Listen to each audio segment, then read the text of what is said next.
Stillman and Company, 102.5, 106.3 The Game, streaming live on Twitter, Twitch, YouTube, and Facebook Live. We are live from the Spring Hill Heating and Cooling Studio on a leap day, leap year. That's right, February 29th. Live from Bridgestone Arena, Predators tonight against the Minnesota Wild in a massive, it's got a playoff-like feel to it.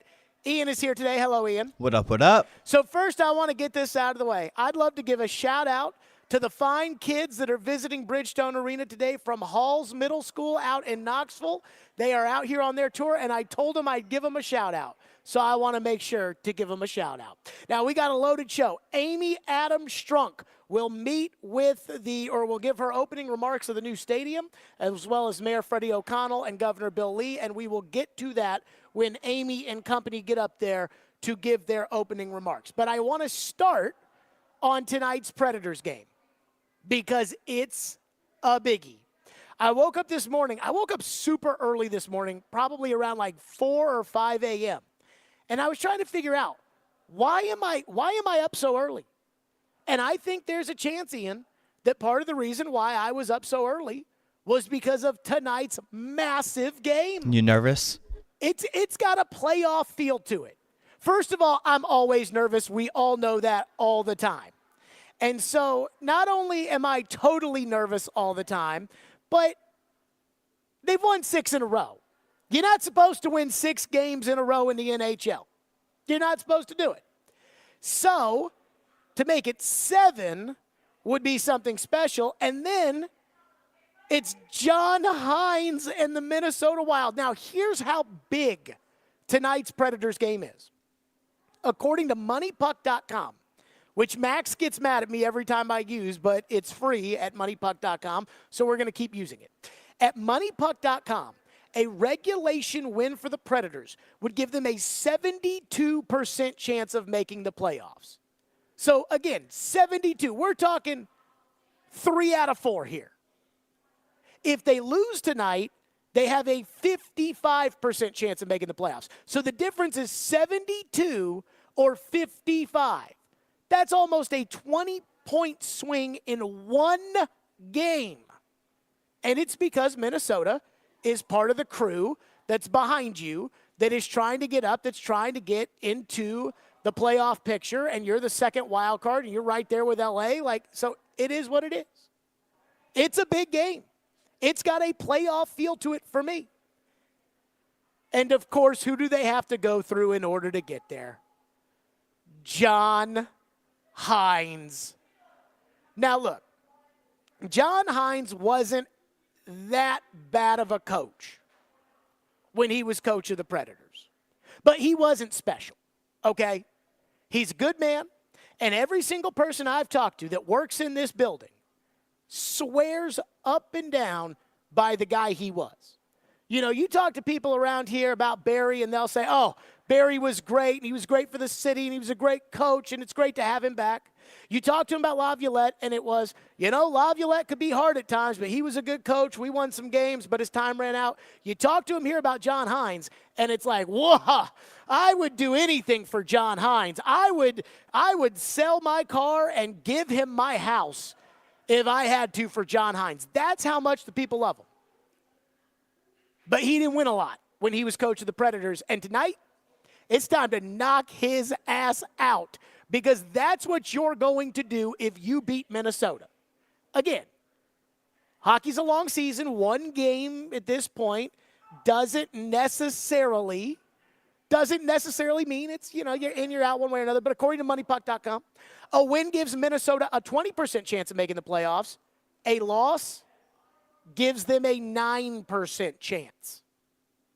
So you're talking with Minnesota that if they win tonight, they've got a shot to make it to the playoffs. At this point in the year, a month and a half left in the season, if you've got a 9% chance of making the playoffs, you ain't making the playoffs. So this is huge. And one of my biggest criticisms of the Predators over the years has been their comfort level. Because once the Predators get a little comfortable, they always seem to take their foot off the gas. Remember the beginning of the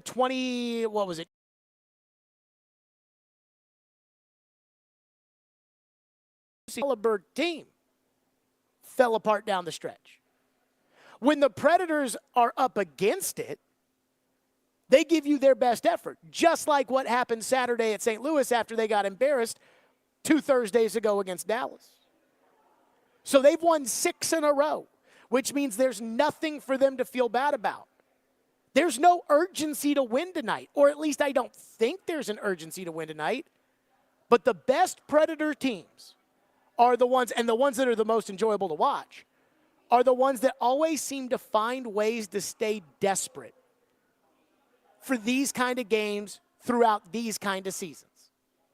And you're thinking, what do you mean by that?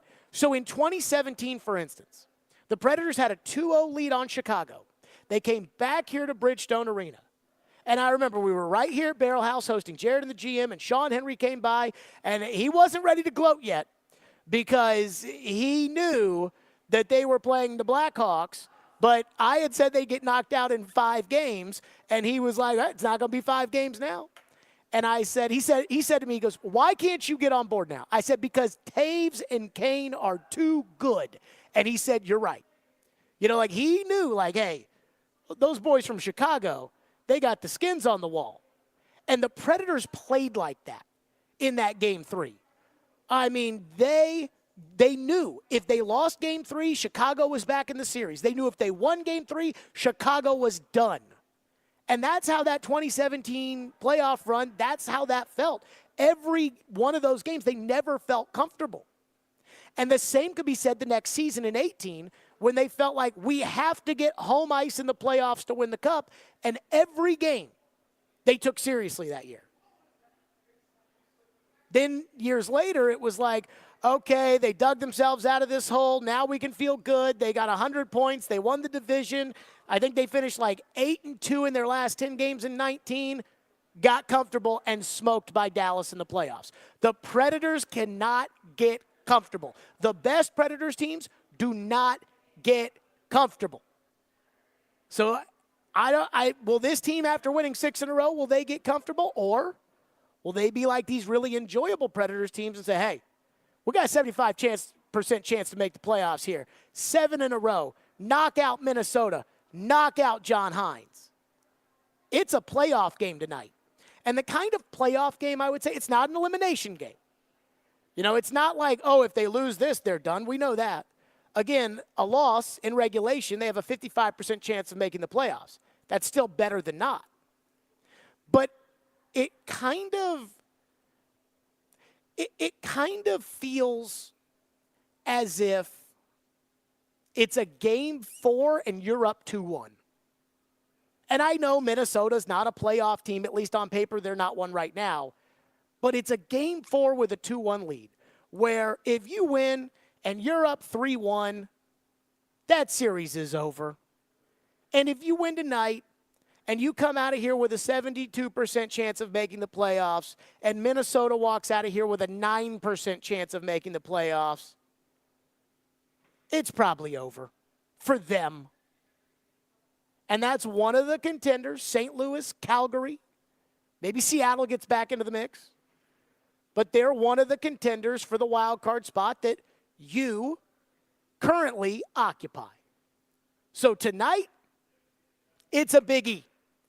And I got to tell you, it has been a while since I felt this way about Predator hockey. Not that the other night wasn't a big night, because it was.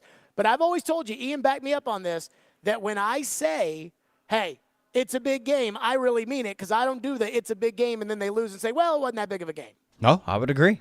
Okay, 615-737-1025 is our phone number.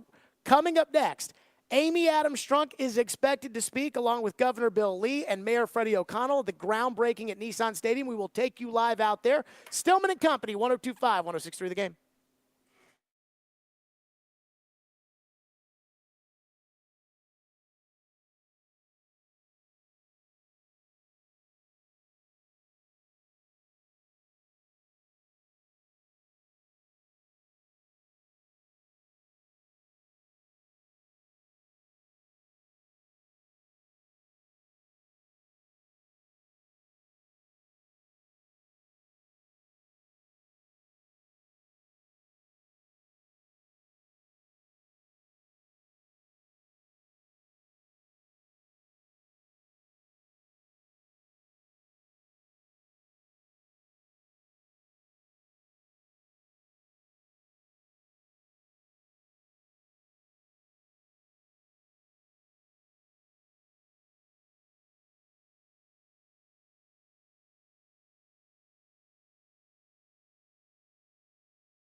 Stillman & Company is live at Bridgestone Arena tonight. Preds and Minnesota Wild. We send it now live out to the official groundbreaking of the new Nissan Stadium, where Titans president and CEO Burke Nihill is currently giving his remarks leading into Amy Adams Strunk. Deputy Governor Butch Ely, simply put, today doesn't happen without your vision and your support. Thank you to the past and present members of the state legislature. In particular, Lieutenant Governor Randy McNally, Speaker Cameron Sexton, and Representative Bill Beck, who we miss dearly. Bill would have loved today.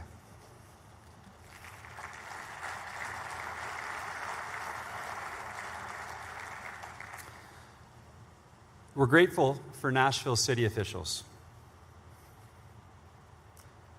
A heartfelt thank you, former Mayor John Cooper. I will always treasure our time dreaming together about the generational opportunity for the city on this East Bank. It's happening. Thank you to current Mayor Freddie O'Connell, who from day one of his term decided to make this project important to himself and to his administration and getting this right. Thank you. Thank you to the past and present members of Nashville City Council. Thank you for your diligence and for your care. You helped to make a great plan even better. Thank you to the East Bank Planning and Design team for your tireless leadership and the world-class plan you created. Generations of Nashvillians and Tennesseans will benefit from your work. We're grateful for our community. Thank you to our one community partners, 16 and growing. In particular, Metro Nashville Schools, led by Dr. Adrian Battle, and Tennessee State University, led by Dr. Glenda Glover. Thank you to Dina Ivey, Lisa LeClaire, and the kinda retired Butch Spiriton, and the rest of the hospitality and hotel industry. You are literally the best in the world at what you do. You represent Nashville so well, and we're humbled by your unwavering support for the Titans and for this project. Thank you to our partners in this journey, most notably Nissan, Pinnacle, and Ascension St. Thomas. Thank you to Commissioner Roger Goodell, Peter O'Reilly, and everyone in the NFL community who supported us at every step of this journey. And thank you to Titans fans. Your support means everything to us. It's been a great ride so far, but I promise you, the best is yet to come. Lastly, we're grateful for those who have lived this project. We have such deep gratitude for past and present Titans employees, our advisors around the city and around the country, our designers and contractors, and your families. You recognize the gravity of this moment and gave your life's best work to this project. Thank you.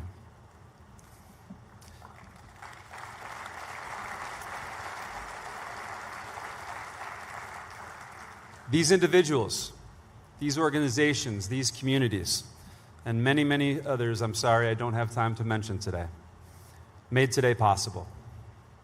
It's why we often refer to the new Nissan Stadium as the People's House. This new stadium will be made by and made for this community. To our fellow Nashvillians and Tennesseans, in the coming weeks and months, you will see your new stadium coming out of this very ground. And your stadium won't be like any other stadium in the world. Your stadium will proudly represent the character, the soul, the diversity, and the audacity of Nashville and Tennessee. Your stadium will be much more than football. It will be among the world's most active buildings, regularly hosting concerts and conventions and the world's greatest events. Your stadium will be where high tech meets high touch. Technology will streamline every step of the fan journey, complemented by a good old-fashioned Southern hospitality. Your stadium won't have a bad seat in the house, with seats approximately 38% closer to the action than today's building. Your stadium will be built for music, with an in-game stage that's as large as the stage at the Ryman Auditorium. Your indoor stadium will have some of the most unique outdoor space in the country, with an activated 90,000 square feet of rooftop space available to the most affordable seats in the house. And your stadium will be the first with a built-in community center, so it can literally host a Super Bowl on a Sunday and a local classroom later in the week. This is your building, Nashville. This is your building, Tennessee. We're so excited for you to experience it. I'd now like to introduce a person who makes everything possible for our organization. Her vision inspires us, her challenges motivate us, and her encouragement and support help us to persevere. Ladies and gentlemen, Amy Adams-Strunk.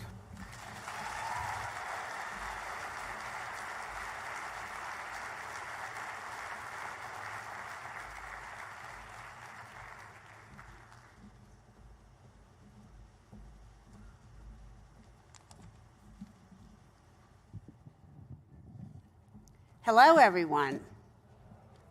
What a great day for the state of Tennessee, the city of Nashville, and the Tennessee Titans. We are all so excited. It means so much to me and to our whole organization that you braved the cold today to be out here and excited about our future together in the new Nissan Stadium. A generation ago, my father, Bud Adams, moved the Oilers to Tennessee. He saw a beautiful city here in Nashville, poised for growth and ready for the NFL stage. He met the people who lived here and observed how hard they worked and how impactful they could be when they came together as a community. He saw everything Nashville was and could be and decided to make it our home. But even with all that foresight, I don't think my father could have dreamed of just how right he was. This city and this state have been the most incredible home we could ever have asked for. And last year, we signed a new lease with the city of Nashville to remain here for another generation.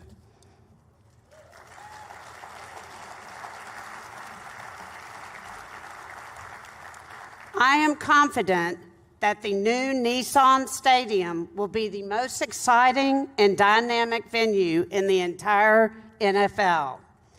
I want to thank former Nashville Mayor John Cooper and Mayor Freddie O'Connell for their leadership in this project, and our great partners at Nissan for continuing on this journey with us. I'd like to introduce this next speaker, who throughout the process has been an active listener, supporter, and advocate. From the beginning, he saw the new stadium as a game-changing opportunity for our state, and we can thank him enough for his support. With that, I'd like to welcome up Governor Bill Lee.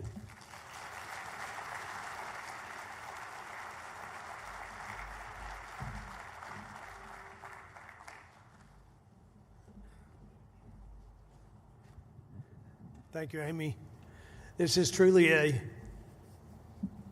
historic and important moment, day, the beginning of a season for our community and for our state, and much has been said, but I think enough cannot be said about what the Titans have meant to Nashville and to Tennessee for the past 25 plus years.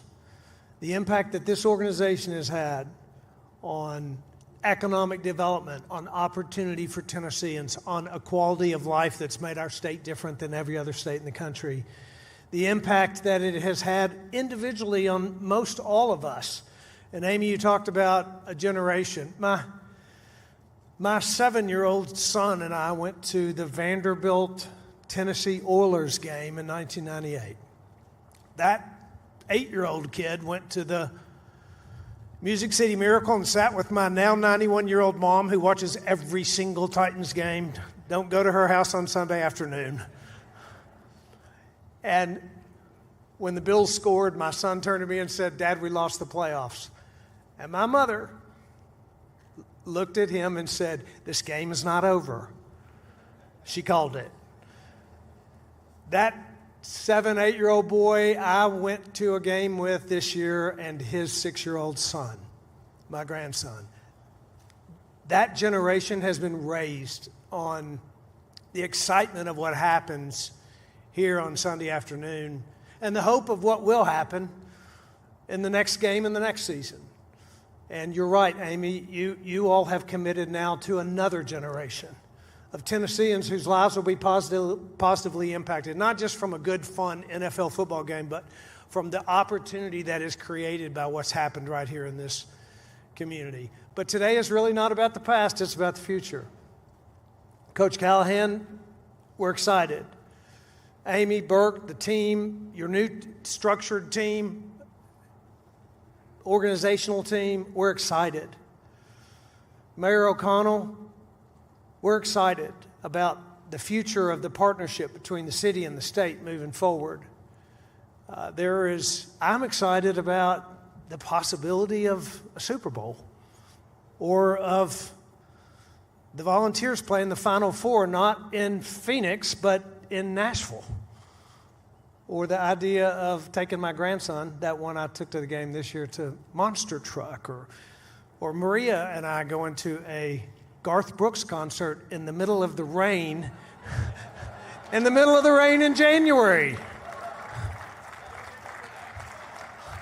All of those things are very, very possible for our community, and so much more. We all know it's more than just an event. It is a life-changing impact that it has on our state. And I'm proud that the state was able to do this. I will call out again Speaker Sexton and Lieutenant Governor McNally on behalf of the entire General Assembly. The state's commitment to this financially was because the General Assembly was wholeheartedly willing to make that commitment as well. And I appreciate you calling out Bill Beck. Just as a memory and a testament to him, Bill Beck and I ran into each other on the sidelines at the Baltimore game in the playoffs up there. You couldn't have met a happier man than him, and I know he's happy here today. So I celebrate with all of you. I thank you for your being here and for what this means. It is for the fans all across this state. It is for the people that will benefit that might never even come to this stadium, but will benefit from the opportunities that are created and the impact that it has on the view that the rest of the world has of our city and of our state that makes us the best state in the country. Great honor to be here. Tighten up.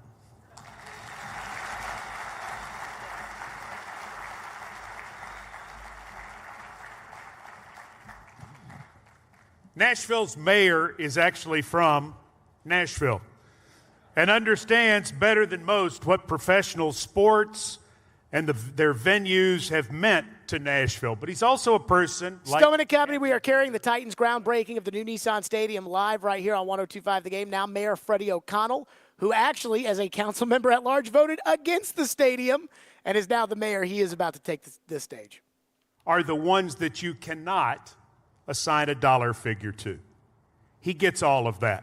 And I'm pleased to introduce him from Nashville, the mayor of Nashville, Freddie O'Connell.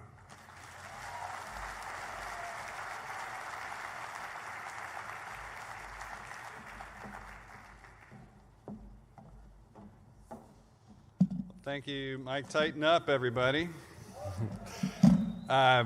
Mike does such a wonderful job of pumping up Titans fan base and getting everyone excited about what happens next. And I think that's what today is about. There's great material to work with here today because this is a great day for Titans fans and an important day for our city because it is the birthday not just of a new stadium, but actually a new neighborhood. I want to thank Amy Adams Strunk and Burke Nihill for their continued leadership and partnership. I want to thank Governor Lee for the same, Speaker Sexton, Lieutenant Governor McNally for continued leadership of the state in partnership with the city. Thank you for your support and for being here this afternoon. I think it says a lot that so many current and former members of public leadership at both the state and local level are here today. And I want to extend my personal thanks to Mayor John Cooper and Laura, who are here. His team did so much work that led to this day, including the important vision that will endure in Imagine East Bank, a plan that continues to drive our efforts to complement this new facility surrounded by great new urban neighborhoods. Mayor Cooper sat with me many times, giving not just his time, but his team to our team during the transition. And the conversations continue to inform and inspire what we are doing. So, to our partners and to the residents of the city, we should be clear. We had an important and necessary discussion about the new stadium when I was on the Metro Council, and we were debating the fine print.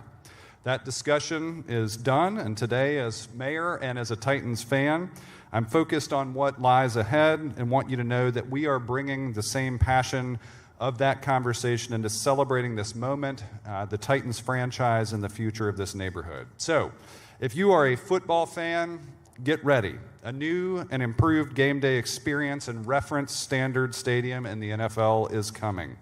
If you are a fan of world-class events, get ready. Taylor Swift fans, you can leave your umbrellas at home starting in 2027. Our daughters are Taylor Swift fans, and they have told me they think football is complicated. So I might be coming to Titans games and bringing them to concerts. If you're a fan of great neighborhoods, get ready. Because just as Mayor Cooper made Sam Wilcox from his team available to our Chief Development Officer, Bob Mendez, that work is informing what happens after today as well. This isn't just a groundbreaking for the stadium, as I mentioned. The new East Bank begins today. We will be leveraging public and private partnerships to greatly improve our infrastructure and make this one of the most connected areas our city has ever seen. Further into East Nashville, reconnected to downtown, and it will be a neighborhood for all Nashvillians, many of whom will choose to call it home. Last Friday, our administration filed an ordinance authorizing Metro and the Fallon Company to develop the first 30 acres of Metro-owned land right here on the East Bank, with the new Nissan Stadium as the centerpiece. It will be an iconic part of a new skyline on this side of the river, and a difficult place to play if you're in the other locker room on Sundays. I'm thinking we bring more noise than Seattle, but more than that, the new Nissan Stadium lights the initial spark that brings the Imagine East Bank vision to life. Nashvillians wanted a neighborhood, so we're making sure that housing is one of the first steps. We're emphasizing affordability. Our proposed master development agreement has elements that support Nashvillians of all income levels, and it ensures that that affordability remains intact for the 99-year duration of the leases. This is unprecedented in the city of Nashville. In a generation, you won't recognize this area. You won't believe what it once was. It's kind of like trying to remember the Nashville of a generation ago, the one I was born into, and the one where the NFL Yes campaign won the day and we welcomed the Titans into our community. I remember as a kid coming down to the banks of the Cumberland River, watching barges slide down the banks of what is now the East Bank into the river. And I can't wait for our daughters and locals all over Nashville to experience the parks, the neighborhoods, the venue, and the community we bring to life on the East Bank, starting today and continuing beyond 2027. Thank you so much.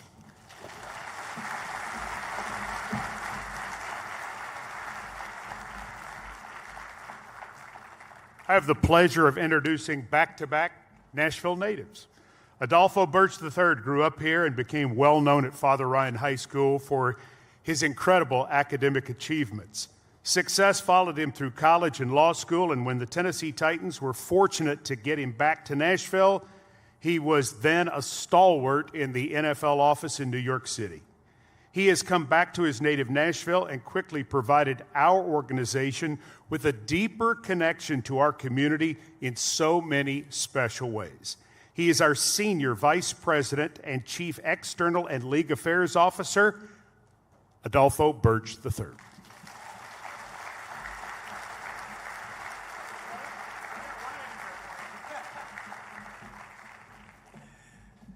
Wow. Thank you. I have said since our first community meeting that this project was about so much more than a stadium, so much more than a facility to host football games, concerts, and other activities. As a native Nashvilleian and a proud Tennessean, I understood what those of us who have been a part of this city and watched it grow, been a part of this state and watched it grow over decades, I knew what they could see, and that is that this project represented an opportunity to create transformational, generational change, an opportunity for all of us working together to address challenges and to expand the prospects of families and businesses all across this state. The development and approval process for the stadium and everything that surrounds it set forth a clear path by which government, business, and community can work collectively to address those challenges and to provide and create lasting benefits. It's no secret that process was at times messy. It was at times contentious, but I would tell you that's okay. And in fact, it's welcomed, because at the end of the day, what that did was give everyone an opportunity to be a part of the process and to ultimately have the same pride and support for what we were all able to accomplish together.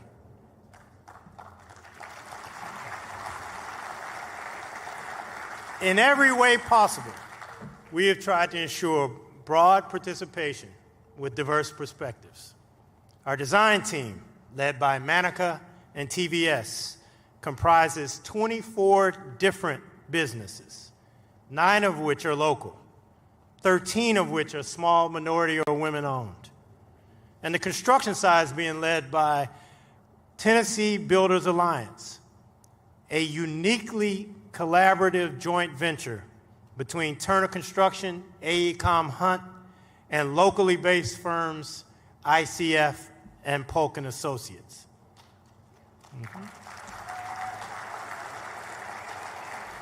But when I think about transformation, about generational change, about opportunity, selfishly, I am drawn less to the building than I am to the countless folks who stand to fundamentally change the trajectory of their lives through the One Community initiatives also born out of this project.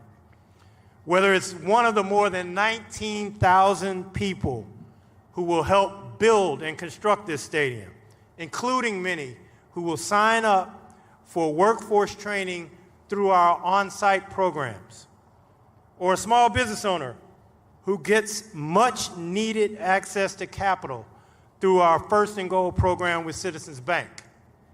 And I should probably note here that just recently TVA has contributed graciously an additional $1 million toward that program and its efforts. Or think about an area student or an adult learner who is able to obtain a scholarship or an internship or take coursework on real estate, on financial literacy, on sports venue management, on hospitality, or a community resource hub like Luby Center, whose kids will have access to the technology and learning space that allows them to learn and explore. And those are just some of the possibilities. And so, while we are rightly here to celebrate the construction of a new Nissan Stadium, and it will most definitely be a phenomenal building, I submit to you that the true impact of this project will stretch far beyond its walls and well into the future. And for that, I hope we can also celebrate. Thank you. That was Titans Adolfo Birch III, also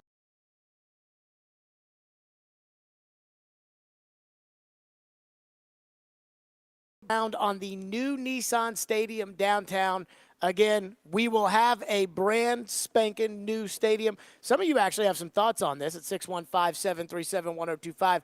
I've got a thought on new Nissan Stadium, and it's a very basic, generic, general thought. And we'll do it next. 615-737-1025. If you want to weigh in, TD at 3 o'clock. That's right, TD will join us for the TD Power Hour live from Indianapolis at the Combine. Stillman and Company live at Bridgestone Arena right here on 102.5, 106.3 The Game. Let's talk about Nashville's best deal of the week. It's 312 Pizza Company.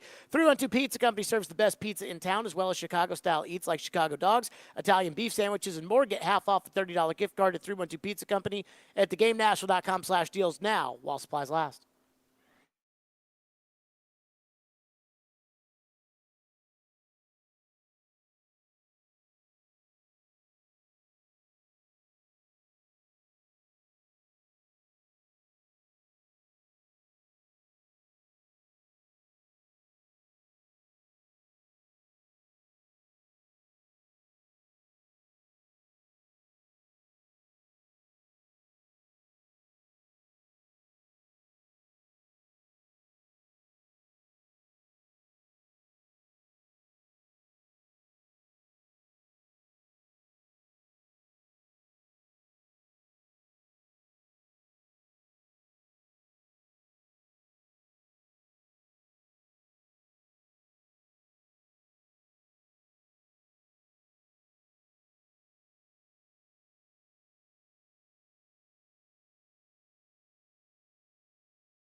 A generation ago, my father, Bud Adams, moved the Oilers to Tennessee. He saw a beautiful city here in Nashville, poised for growth and ready for the NFL stage. He met the people who lived here and observed how hard they worked and how impactful they could be when they came together as a community. He saw everything Nashville was and could be and decided to make it our home. But even with all that foresight, I don't think my father could have dreamed of just how right he was. This city and this state have been the most incredible home we could ever have asked for. And last year, we signed a new lease with the city of Nashville to remain here for another generation. Amy Adams struck at the groundbreaking of the new Nissan Stadium, so that is done. Here's my one thought. Time to win. Time to start paying to win. 30-second payroll in the NFL. That's not going to work. We had all these guys get up there and talk about how great it was that we're delivering for the community, and this is going to be such a great building, and I can't wait till the day of a Super Bowl and a Final Four and a... Guess what? Now get your checkbooks out, because when that shovel goes in that ground, we have our checkbooks out. So you need to get your checkbook out, and you, the Titans, you guys need to commit to winning, and you need to stop with the bull crap. So I feel like that is just kind of my sentiment. I'm happy for the Titans. I'm happy for the day. I'm happy for the... Now it's time to win. Because I don't look forward to a generation of losing. And it's like the great Hall of Fame running back Eric Dickerson once said. Ian, what did Eric Dickerson say? We don't want to almost win. We want to win. We don't want to almost win. And so we don't want to almost win.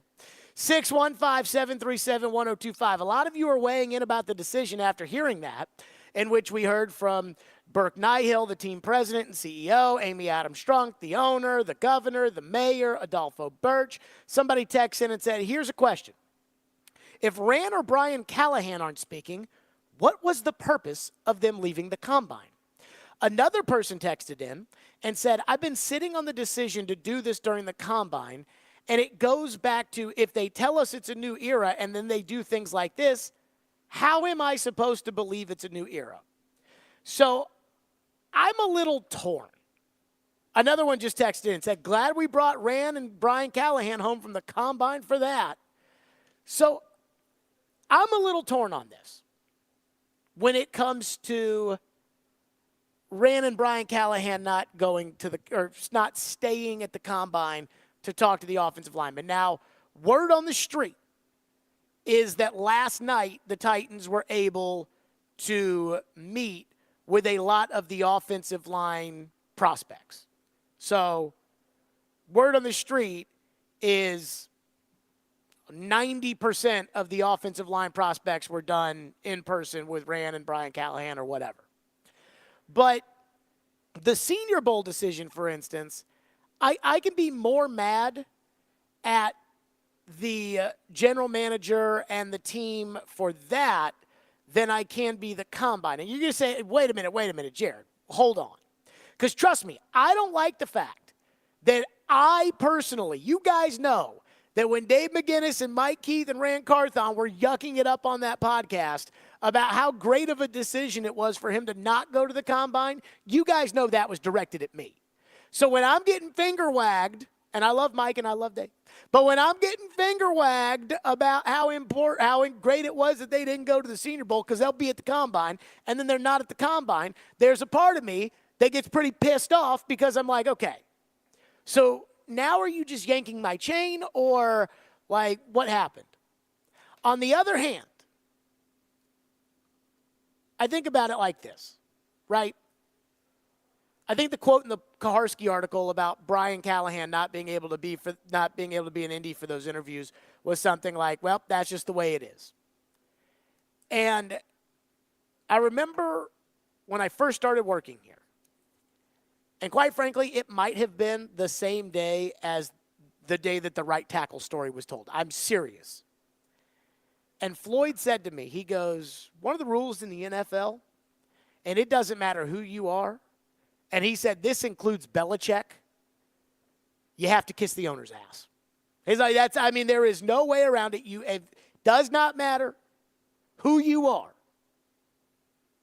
Only the dummies don't do that. You have got to kiss the owner's ass. And so I think about people that are like, why would they schedule this during the combine?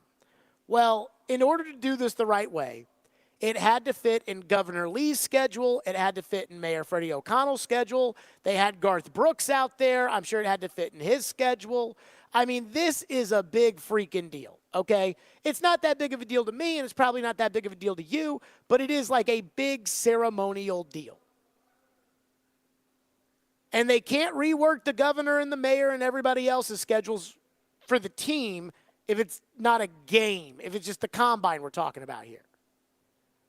So my guess is that all those people that spoke, the real important people, the billionaires or those who negotiate with billionaires, their schedules were, this is the day that works for us.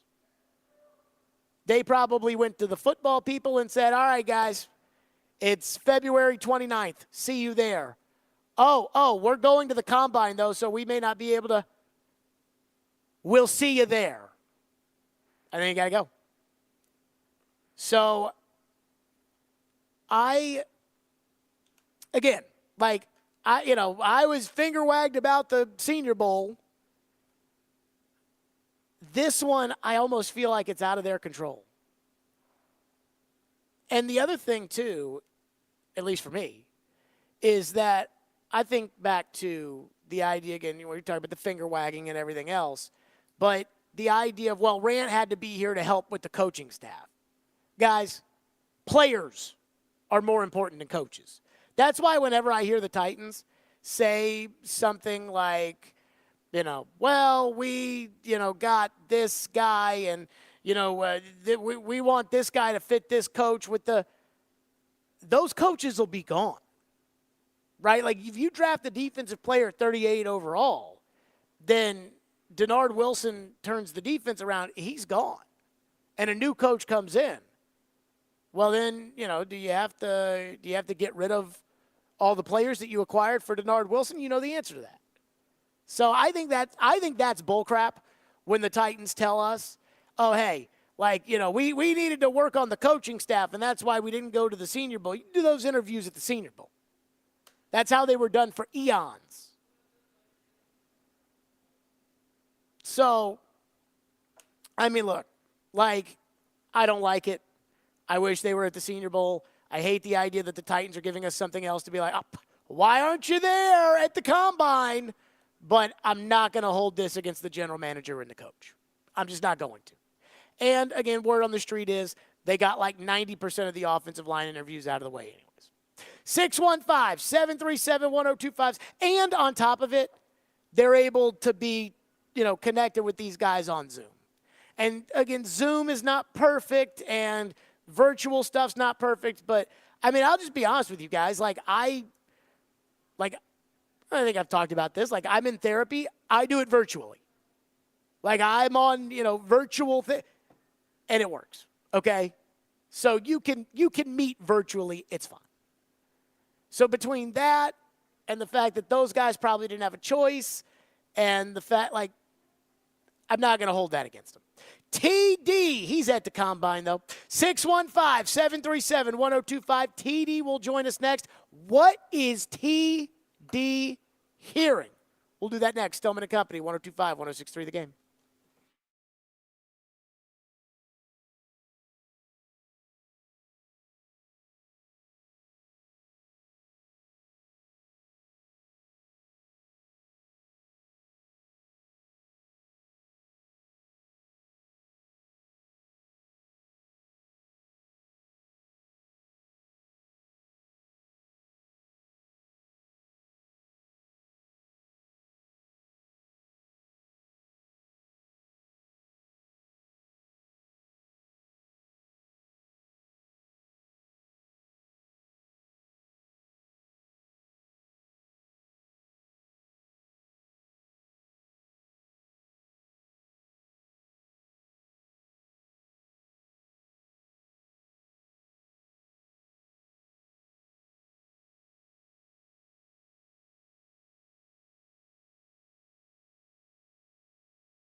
Stillman and Company, 102.5, 106.3 The Game, streaming live on Twitter, Twitch, YouTube, and Facebook live from the Spring Hill Heating and Cooling Studios, Bridgestone Arena tonight. Predators in Minnesota, it's a biggie. Cross the river, Nissan Stadium, the new one, they've broken ground on. It's like Yankee Stadium, right? The old Yankee Stadium, the new Yankee Stadium. This is the new Nissan Stadium. They've broken ground on that. And TD is with us for the TD Power Hour, presented by ESPN Bet Sportsbook. TD is at the Combine in Indianapolis. And let me just say this. I do remember on the Thursday that TD came on for the Power Hour last year from the Combine, I said, TD, what are you hearing? And TD, I think, was like in the dome where they were doing the drills. And TD was, kind of talking low, like it was almost like he was trying to hey, it's between us right here. And TD said, yeah, what I'm hearing is I hear the Titans like C.J. Stroud. I was like, what? And we saw how that played out. So TD, without further ado, he is live from the Combine. TD, what you hearing on the Titans front, both about the 7th overall pick, free agency? What gossip do you have for us, Tehran? I think TD's muted. But I was really excited the way I delivered that. And now I am incredibly. Oh, wait a minute. Yeah. There you go. No, here we go. I got you. The mute button was on. I didn't realize that. My bad. TD, what gossip are you hearing? Yeah, no, the gossip hasn't really been too abundant this go round. I'll be honest with you. I do know there are a few particular receivers that they are very interested in, and I'll say this: it's not a part of who everyone has in their top 3. And there's a particular guy I know that they're pretty high on, and you'll be seeing a story on him soon that I'll have coming out next week, and I'll just let that go ahead and do the talking. But as far as the receiver position is concerned, it's clearly an area that they're going to address both in the draft and free agency. The safety position is another one. I would expect them to be active there, especially in free agency. So those are 2 nuggets I can tell you. I thought it was really interesting just how they talked about the offensive line and just the need for a plug-and-play guy. That kind of points more towards Joe Alt. So that's something to keep in mind also with their options at 7. TD, I'm not going to lie to you. When I heard the press conference from Rand Carthon and Brian Callahan back-to-back, I said for about the first 10 minutes afterwards, I was like, they're going receiver. And then I'm like, wait a minute. I'm like, hold on. And then Rand went on with Chase and Big Joe, and I listened to that. And then Brian Callahan went on with Caroline, Willie, and D-Mace, and Brian Callahan said to Caroline that Peter Skoronski is for sure a guard, and then was asked about, would Roma Dunze and Malik Neighbors count as the elite wide receivers like a Jamar Chase? And Brian Callahan basically said, well, I want everybody to know that this situation is not like that situation. And I'm like, they're going offensive line. Is it that cut and dry, in your opinion, right now? No, I don't think it's that cut and dry, but I will say in talking, obviously they got a preview, right, of what the Jamar Chase and Joe Burrow connection would be like because they saw it in college. So it is a different grading scale, so to speak.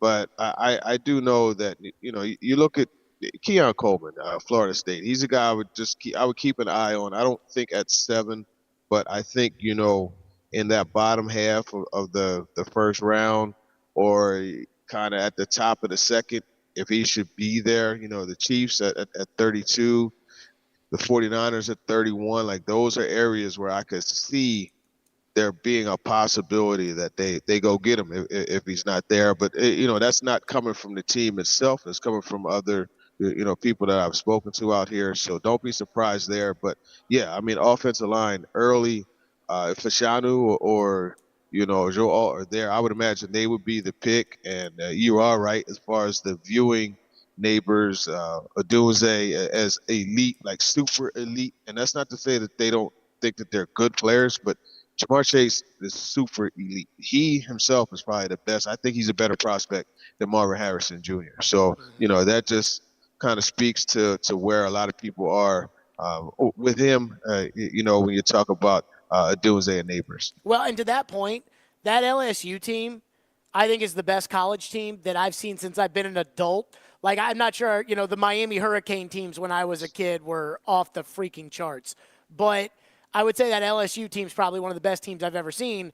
And I thought he was the best player on that LSU team.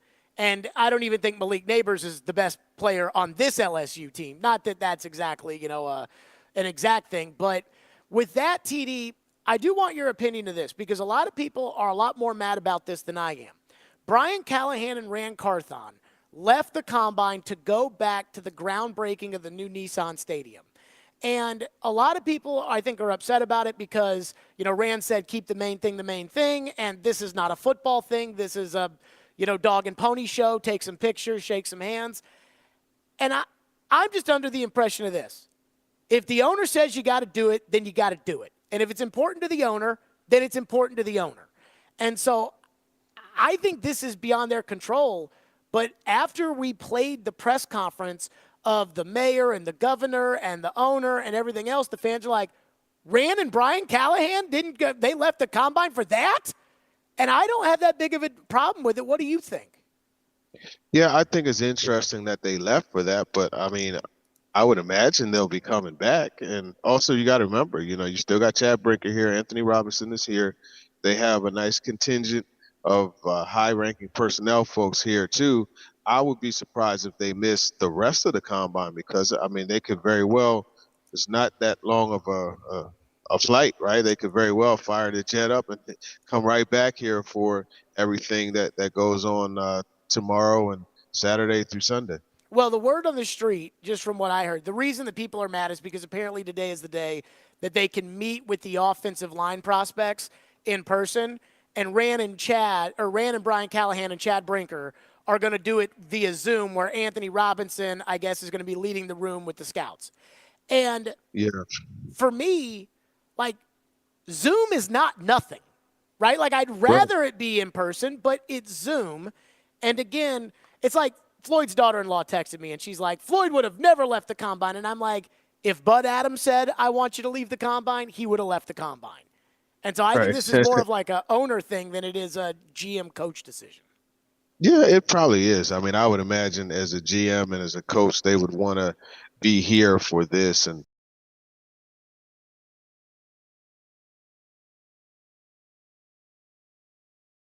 to, go to school pro days and meet with these guys. So it's not the end of the process. It's still just the beginning. So there's a lot more opportunities to meet these guys in person. TD, are you surprised that the Titans are prioritizing their coaches watching tape in Nashville as opposed to being at the combine? Like we've seen the Titans coaching staffs go to the combine in years past? Yeah, in the past, I mean, you would run into the coaches. It was almost consistent. You knew what days and when you were going to run into them. I haven't seen that much. I have seen the coaches that aren't on the staff anymore. So it does seem like just a different approach, and I think it's interesting. And you look at Brian Callahan and his background, having come from Cincinnati and having to play in that scouting role. It's going to be pretty cool to see how that whole process develops. But are you for or against the coaches watching tape here or them being there in Indy? I think I'm up to be here. I think there's something that you could gather from talking. Like take today, right? I went over to the podium towards the end, and I was talking to Nate Wiggins, the Clemson corner, and the conversation that I was able to have with him, feeling that confidence that he had, like those are things that you feel in person, and why I think it's really good to have meetings in person. So I think if the choice is there as a coach, I would much rather be here at the combine than anywhere else. Okay. TD is with us from the Combine, 615-737-1025, and we'll hit your Combine questions for TD at the end of the hour. TD is presented by ESPN Bet Sportsbook. And coming up next, so we've talked about the top of the draft. We talked about the tackles, and TD said that the Titans are looking at receivers, but not the top three we're talking about. Harrison, Neighbors, Adunze. Coming up next, what is TD hearing, or what is he seeing when it comes to these prospects that might be targets at 38 or the 4th, 5th, 6th, 7th rounds? We'll do that next. Stillman and Company, 102.5, 106.3 The Game.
Yeah, I think there's an element of explosiveness, of speed that we can add that would help us.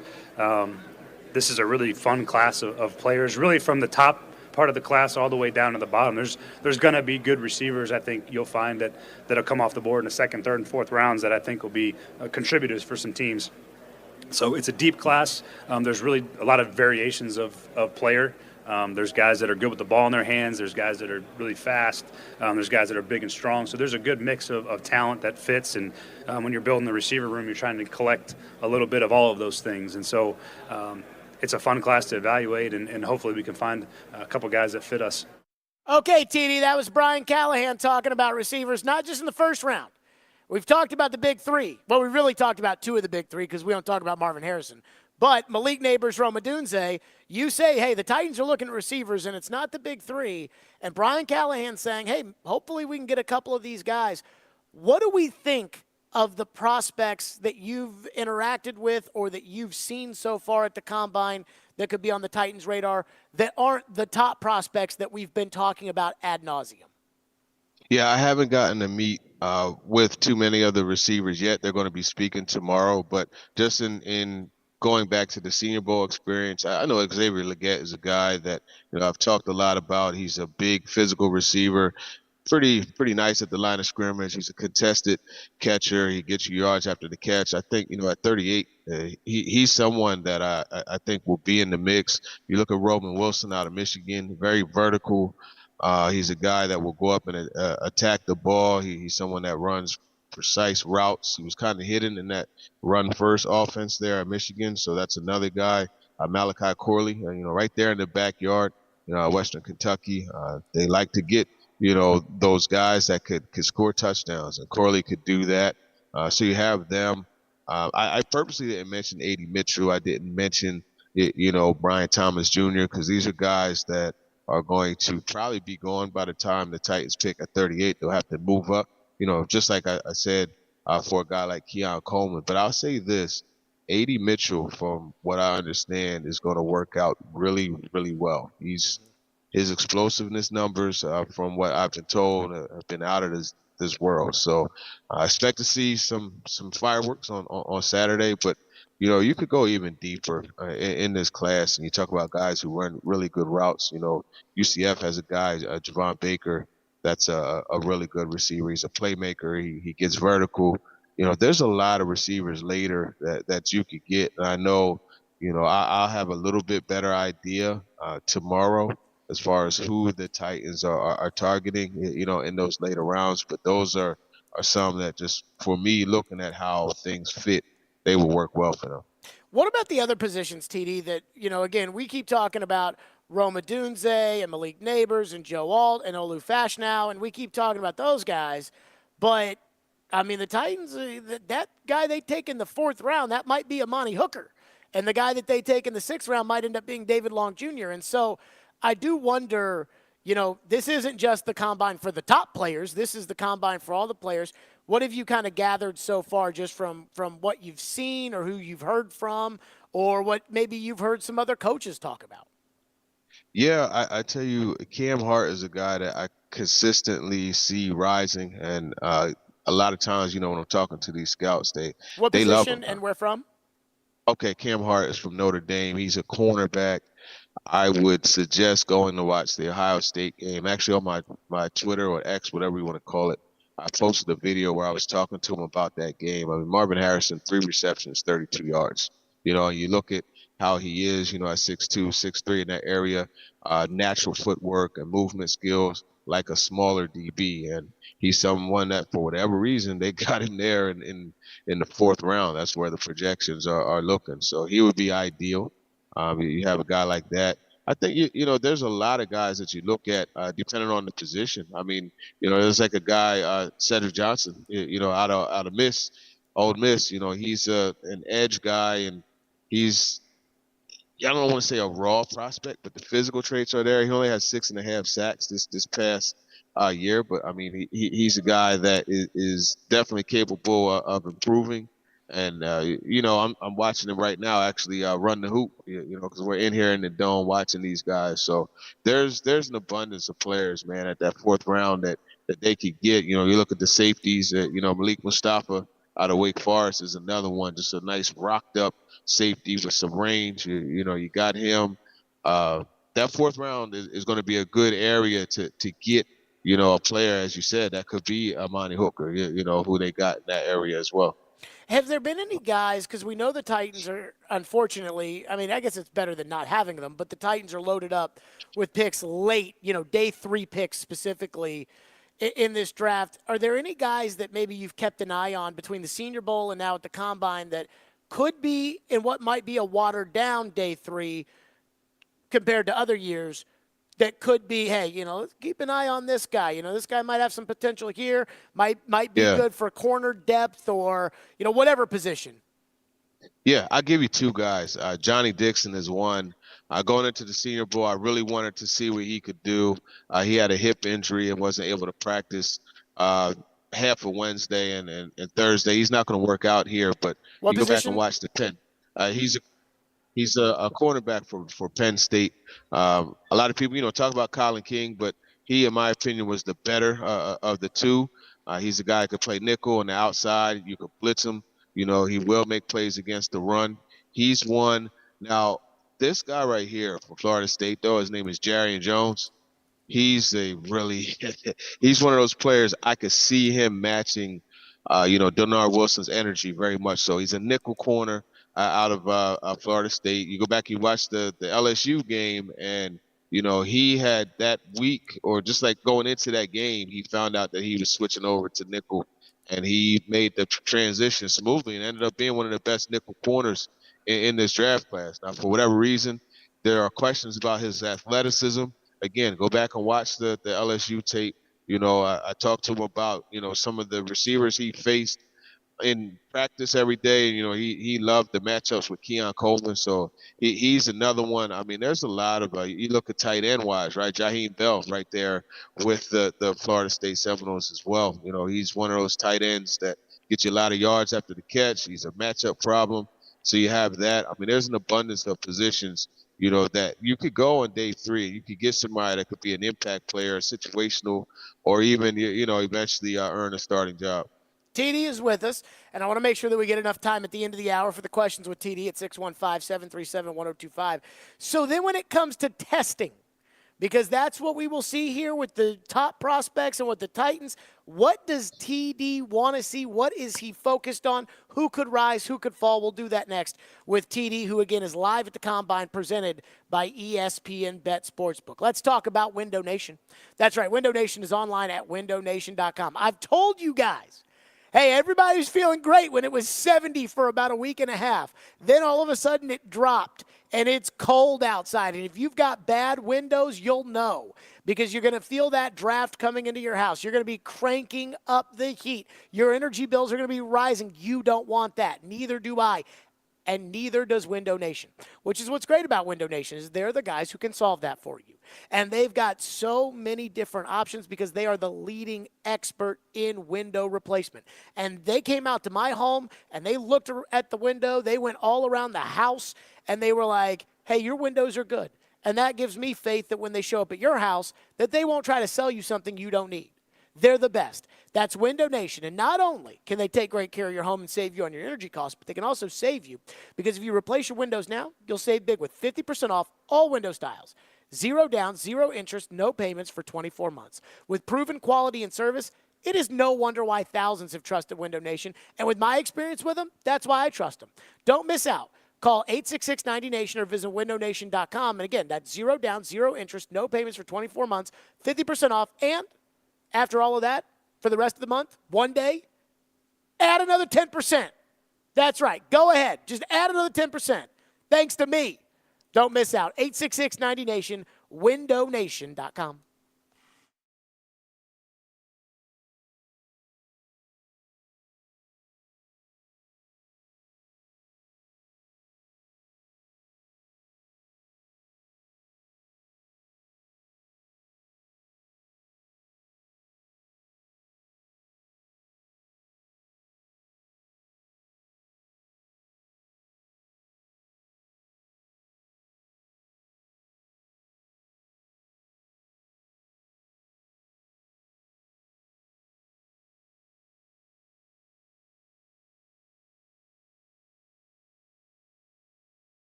We're really deep at receiver in this draft and O-line as a whole, which are, two areas that we're going to be, focusing on.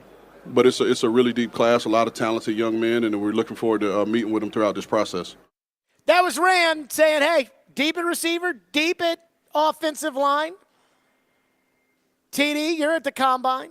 The testing is underway.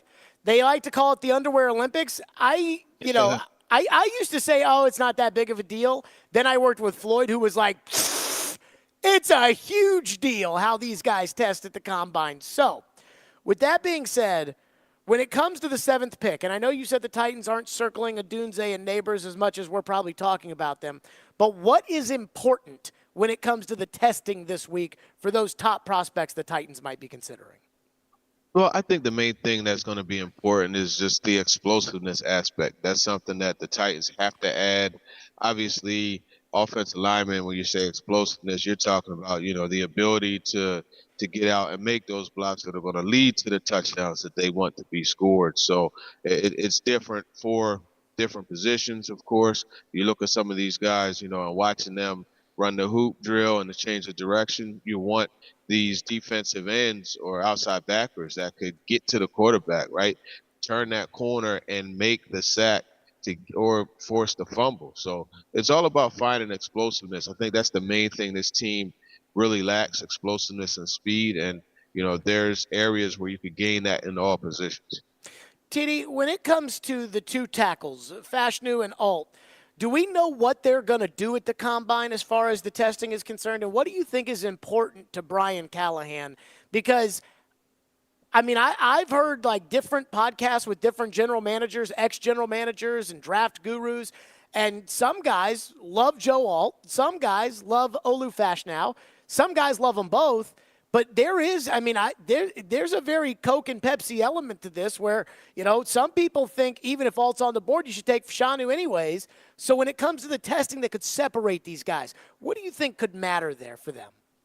Yeah, those two are really interesting because it's almost like you're not allowed to like both, right? Like you say something good about Olu and Fashanu, and then the next thing you know, the Joe Alt crew comes out, and you say something about Joe Alt, the Olu Fashanu guys come out.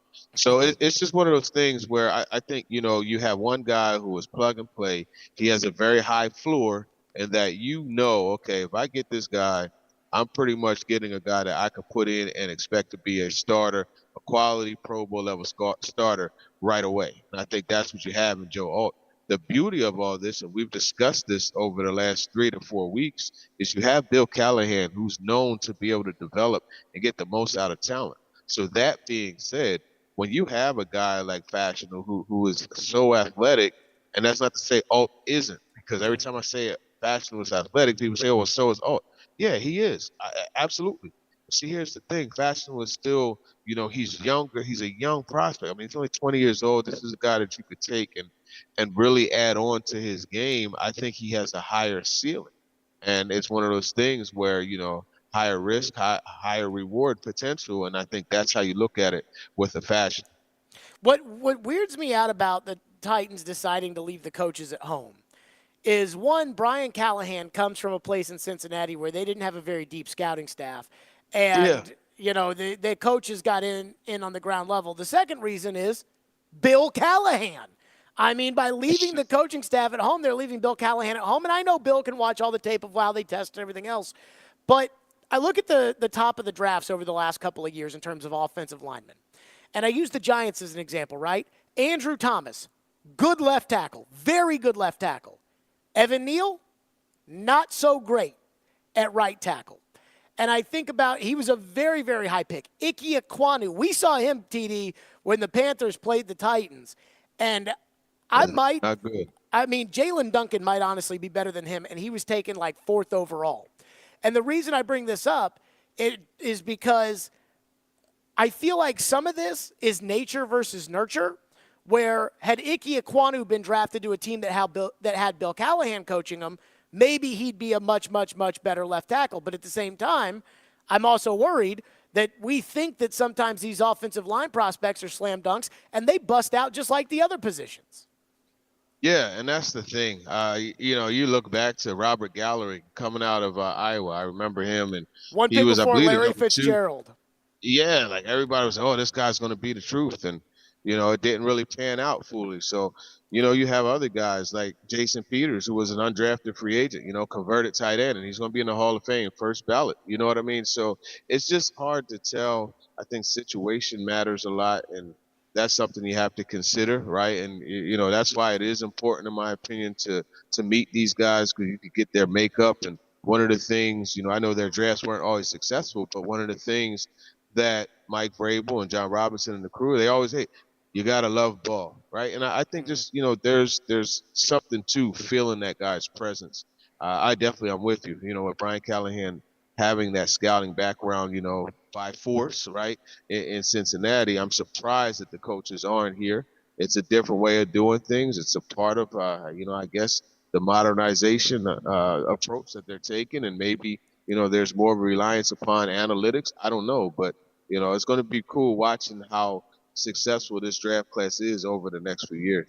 It seems to me, TD, and nobody has flat out said this, so I'm going to ask it, which is, it seems to me like, because most of the scouts that are on the staff are John Robinson scouts. And it seems like with the bad drafts over the last couple of years, the sentiment that I feel, narrative, whatever you want to call it, is that John Robinson had those scouts, but he, and again, this is the narrative, I'm not accusing him of this, this is just what it seems like, he didn't trust them, or he didn't listen to them, or he didn't rely on them. And that what Rand Carthon's doing is saying, okay, I'm going to rely on these scouts and then decide for myself if these scouts are good scouts or not. Is that the same narrative that you feel? Because again, I don't feel like anybody said it, but it is somewhat concerning that right now at the Combine representing the Titans are Anthony Robinson and John Robinson scouts. Yeah, I mean, I think when you look at this, right, yeah, they are for the most part the previous scouting staff. They're for the most part, especially from the higher ups, the guys who were kind of working and controlling a lot of stuff with the personnel, so to speak. But from what I've gathered and talking to guys over the last, couple years, is that they feel more empowered and they feel there's more communication from the top down. And look, man, I'm not talking down on John Robinson. I Sure. thought that, he did a thorough job. He's brought in some good players, obviously some that didn't work out. Tell me a GM who that didn't happen to. So I'm not saying that. All I'm saying is just from their perspective, they feel more empowered. They feel like they have more, they could take more ownership of this process, and I think when you have really good people in positions of ownership and in positions of feeling like they're trusted and they're valued and they are, to use the word again, empowered, I think it leads to more success in whatever it is that you're doing. So again, I'm curious how this is going to work out. I know that one of the big things for Rand Carthon was a matter of not having everybody in the group conform to him, but having him conform some to them, and there being a meeting ground, a compromise. And I think that's what you're starting to see as they continue to spin forward with this new group and the new organizational approach. What do you think about the fact that Marvin Harrison Jr. has said, I'm not doing any of this stuff. I'm not running. I'm not doing the drills. I'm not going to do the pro day. I'm not. You got the tape. Turn it on. I'll see you in September. What do you think of that? Listen, he could say, hey, look, go out and watch every game I played, except for that Notre Dame one. Cam Hart, I mean, listen, go watch it, folks, if you haven't. Cam Hart is a legit corner. But yeah, I mean, I think it's kind of like a reverse of what Mike Mamula did years ago, when he elevated himself to 9th overall ahead of Warren Sapp, and the Eagles took him because of what he did here at the Combine, training Combine specific. I like the fact that he's taken a different approach as far as training for football, because if you remember Traylon Burks, that's one of the things that became an issue for him when he first got to rookie minicamp. A.J. Brown, it was a bit of an issue for him too, just as far as being, at that football playing weight that he wanted to be. He was a little heavier than normal when he got to rookie minicamp. Didn't you He tell lost the AJ weight that? a little bit. I told him, I said, how much you weigh, bro? And he said 235. I said, Doug, you gotta shave like 10, 15 off of that, man. And he he ended up doing in that range, and he had a really outstanding rookie year, as we all know. TD, I do wonder this, with the combine, because you're there, and I know you love the combine. Like Yeah. the coaches that have decided not to go, they have their reasons for not going, and the players that have decided not to do much at the combine, they have their reasons for doing this. I think the NFL, more so the coaches and the players, but I think the NFL is going to send a message to these coaches pretty soon saying, get your butts to the combine, because this is a big deal for the NFL calendar. They make money off this combine. It's a big deal for the TV network to have the combine, and it's also a big deal. They probably don't want this to go the way of the NBA All-Star game, where nobody takes it seriously anymore. And so I'm surprised with all the defections that we've had, as far as the combine's concerned. I won't be surprised if the NFL steps in, and maybe I'm a little surprised they haven't stepped in yet. Yeah, I mean, I would imagine there's going to be an effort to get that going on. I mean, you look at now, like I'm looking around the stands, and I mean, like a good half of the stadium is open to fans, to sit and watch this. And you got Reggie Wayne down there, edging on the fans to cheer at times and things like that. It's become a fan event, so they're going to want to have a lot of the coaches there. But I think one thing you also have to remember, and free agency is before the draft, right? And this is just a small part of the draft process. So the great ability that we have to, communicate and see things without being there, a la Zoom, a la, these drills being taped, coaches can watch it. So that is something that, they could still gain and have. But I really, really firmly believe the thing that coaches are losing here is just the ability to feel a player's presence. And I mean, I again, it's it's a cog in the whole wheel, right? And you still have, the pro days and the top 30 visits to get those one-on-one, that intimate type of sit down with these prospects. So it's not the end all be all. I'm just saying, me personally, I would prefer my coaches to be there if I was a coach and or owner of the organization. And to each their own, But I tell you what, I'm sitting right in front of Doug Peterson and Trent Baalke. They're about 6 rows back from me. You want me to go tell them the highest bidder, I'm putting bids. I'll go tell them all the bad prospects and see what they think.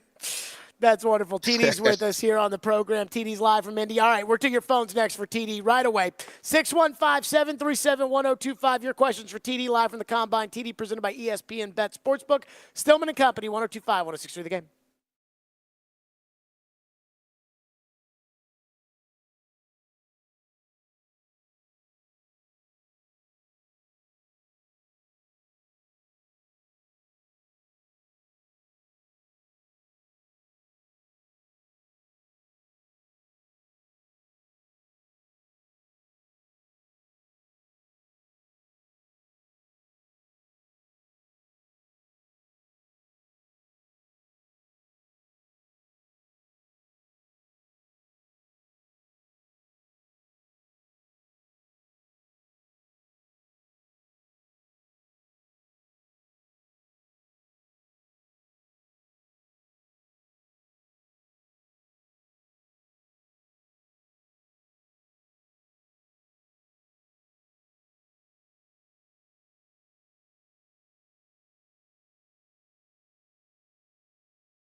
TD Power Hour. TD is presented by ESPN Bet Sportsbook, and he's live at the Combine.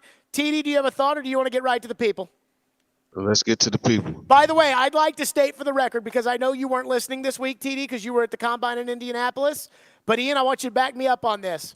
Rand had his first press conference in like a month and a half, and I listened to the press conference, and I listened to him on Chase and Big Joe, and I listened to him do the local thing with you guys. And, Ian, did I not say those were informative press conferences, and he didn't give anything away? He did a good job on Tuesday. You did say that. Thank you. I would just like the record to say that, TD, just for Hey, listen, that's all anybody could ask for. Is just fair, being fair. That's all. And there you work. go. Good job.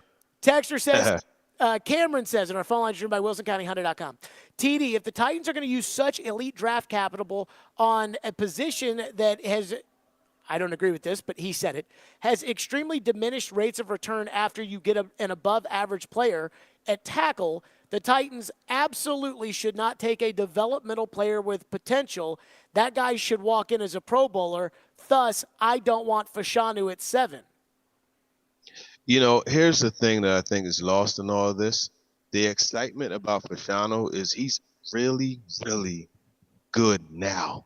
And there's still a lot more. I mean, maybe 1 sack allowed this past year. He's a really good player, and there's still so much more to gain from proper development. So I disagree from the perspective of him being a guy that is developmental. He's already a solid player, but there's just more that you could get from him. Joe Alt, in my opinion, is a better player now. One texter into the text line says, TD, I love Xavier Legette as much as you do. He is an absolute stud. That's what makes me nervous, that somebody else will think like you and I do, and he won't be available at 38. Yeah, here's the good thing for that texter that you have to look at. There's other guys in that grouping, right? Xavier Worthy, the other X. You got Brian Thomas Jr., you got Keon Coleman, you got, A.D. Mitchell, Troy Franklin. Nobody's talking about him. In fact, I asked Kyrie Jackson, the Oregon corner. Now, he went one-on-one against Roman Dunze. He still said Troy Franklin is the best receiver that he faced in college. So, you do have to look at that.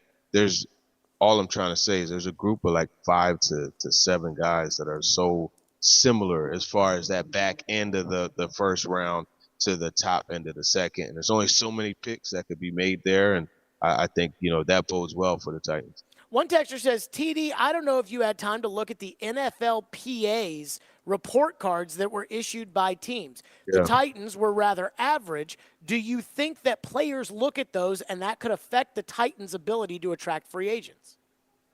No, I don't think that it necessarily does that. I think, guys are going to look at that and they'll ask about it themselves. I mean, that's the beauty of having a DeAndre Hopkins, Jeffrey Simmons, guys that, are well respected, and guys that other players will ask about, how things are there. So it's just a matter of and again, it's anonymous polls. So, I don't know for sure that I would put too much stock in it. One texter says, TD, what are some of the other receivers that could be impact players that are flying under the radar in later rounds? Well, later rounds, there's a few. I mean, even in the early round, Troy Franklin is a guy nobody's really talking about. But you look at some of the later rounds, I mean, it depends on how late you're talking. But you look at a guy like Malik Washington out of Virginia. He's one. Nobody is talking about, Zay Weaver out of Colorado. But, I mean, you go back and you watch, especially that initial game, against TCU. Man, this guy was getting busy. Here's another one for you. And I had Jordan Reed on the show this week, and he and I both agree on this, and that's Marcus Rosemary Jack Saint. He's a guy that he may run here. I'm not sure what he's going to do. I did talk to his agent, and there's a chance he doesn't run, but he's still a playmaker, and he's a vertical guy. He caught the touchdown there in the Senior Bowl. So those are a couple for you. Tez Walker, I think, is a guy. In fact, when I asked Nate Wiggins who the best receivers he faced, Tez Walker was one of those guys that he mentioned. So, I mean, there's different ones out there. It just depends on what it is that you want. But that's the beauty of this draft. As you heard, Brian Callahan say, there's so many different different ones. You know, you go back and watch the Washington tape. Jalen Polk is a legit tall playmaker down the field receiver as well. By the way, something that popped into my head when we were talking about the PA report cards, TD, that I just want to throw out there. Get these guys their own hotel rooms. Yeah, that would be something to do. And you know, when I said don't put too much stock in it, I'm saying like as a free agent, don't put too much stock in it. I wouldn't see free agents putting much stock in it. But you know, the fact that these reports are coming out, you know what I mean? That is something to look at. And as an organization, you know, anything that you have a report card put on, you definitely want to make sure that you have that right. I actually love it. I think it shames teams to things that, you know, otherwise they would hide under the radar. Like I'm talking about the Titans and the guys sharing hotel rooms. And it's like, this is the NFL. You play 10 road games a year. Like you can't get everybody their own room at the hotel. Seriously? Like you make a gazillion dollars. You can get all the players their own hotel room. But I think that it's embarrassing for a guy like Clark Hunt of the Chiefs to win 2 Super Bowls and have like this model organization and have your own players say F- on this guy. Like I think that's all the money's going to the quarterback. I think that is, you know, like a bad look. One texter says, TD, what do you think of Jared's red hot take yesterday that he'd rather have Malik Neighbors over Marvin Harrison Jr.? And I did say that. Jared, you know what? Your red hot take is not one that you're alone on. There are plenty of people here that feel Malik Neighbors is the better of the 2 prospects. Malik Neighbors got that juice, and he's got you know, you play him inside, you play him outside. He's a playmaker. Here's the thing with Marvin Harrison, a lot of people, Junior, that a lot of people aren't talking about. But if you go back and you watch a lot of these games, a lot of his stuff was schemed for him to get open. You know, you'll see him like a guy running a vertical route, and he's running, you know, an in break and one underneath it. Or you'll see, you know, a 3-by-1 formation. He's backside solo, and you got 2 crossers over top, and he's running a crosser underneath, and they're just waiting for those 2 crossers to take the defense out for him to clear over and hit him on a nice, easy throw. So that's not to take anything away from Marvin Harrison Jr. I think it's unfortunate that he's been so good for so long because he's getting dissected way too much. But that being said, you're not alone in that take. Ian, cut that. Send that to the morning show so Joe and TD can yell at each other about that. Because if Joe is half as mad still this morning, he and Robbie were sitting there saying, oh, yeah, no, that's the stupidest thing. I tell you, And me and Caroline, you know, poor us, you know, we're sitting there having to deal with it. So one last one for TD here. One texter says, TD, I have been dying to know since the beginning of the Power Hour today, who is the receiver that you're writing the story about that you think the Titans are looking at? I don't think they're looking at. I know. And you're going to have to wait till Monday to find out. Okay, Monday. Now, he's out of today. Keon Coleman. Be hard to get him and the tackle, though. This is where I was talking about needing to trade up. It's going to be interesting. He's another guy I'm told that the explosive testing is going to be good. I'm not sure if he's running the 40. I'll find a little bit more out tonight, and I'll shoot you a text so you can have that for the show tomorrow. That's what makes you the man. TD, as always, is presented by ESPN Bet Sportsbook. TD, great stuff from Indy. We look forward to talking with TD. You've already said you got Jordan Reed on. We look forward to you on the morning show tomorrow where maybe you can set those guys straight. And, of course, your breakdown after the Combine. Next week, we will have our free agency preview with TD here on the Power Hour. But first, tell us about ESPN Bet Sportsbook. Yeah, for sure. And this Combine is a great opportunity to do this. ESPN Sportsbook, it's the official sportsbook of ESPN.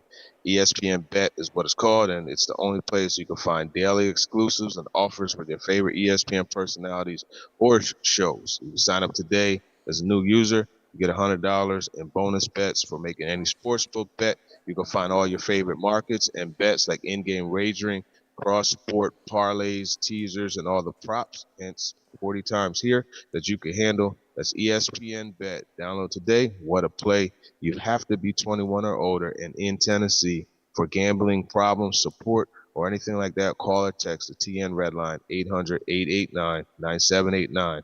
Here's the kicker. Terms and conditions apply. Go to the app for details. TD, great stuff. Enjoy Indianapolis. All right, man. Appreciate you. Yep, Teron Davenport, as always. And he says he knows, and he'll have a story dropping Monday, the Titans are looking at wide receiver Keon Coleman. But again, how do they get that second first-round pick? And it makes me nervous thinking about how they get a second first-round pick. 615-737-1025 is the phone number. Yesterday, every single person except Jason Fitz was on board with the Titans signing Chris Jones. Coming up next, how much money might it actually cost? Holy crap. We got some insight on that. We'll do that next. Stillman and Company, 102.5, 106.3 The Game.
Stillman and Company, 102.5, 106.3 The Game, streaming live on Twitter, Twitch, YouTube, and Facebook live from the Spring Hill Heating and Cooling Studios, Bridgestone Arena tonight.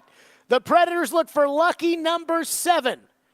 Although I don't think 7 is really lucky. Like, I guess on some slot machines you get 777, that's good. But in craps, which is I think where that comes from, 7 is bad. Now, it's good on the come-out roll, but it is not good any other time. So, I mean, I don't, make of that what you will. I mean, lucky number 7, that comes from craps, right, Ian? I got no clue. Well, what help are you then? I don't know anything about craps. Like, lucky number 7 is definitely something that seems like a little bit more old school, like almost Wild West kind of thing. I mean, they played craps back then, I think. Craps is a very complicated game that once you figure it out, like, you don't have to be smart to play craps. But it is very intimidating when you first see, like, the board and the dice and all the people throwing the money out there. Let me get a high-low, yo, and let me get a two-way hard 8. And, like, it's like, wait a minute, what's all that? But it's very simple. Kind of like the NFL salary cap, where it's like, well, you just take a contract and you got to use void years and then signing bonus and prorate, restructure, same stuff. So Charles Robinson was on Robbie and Joe today, and apparently everybody is getting on board with my plan to add Chris Jones. The best player on the market is Chris Jones. The most, in fact, impactful player on the market is Chris Jones. That is a premium position, sacking the crap out of the quarterback. Premium.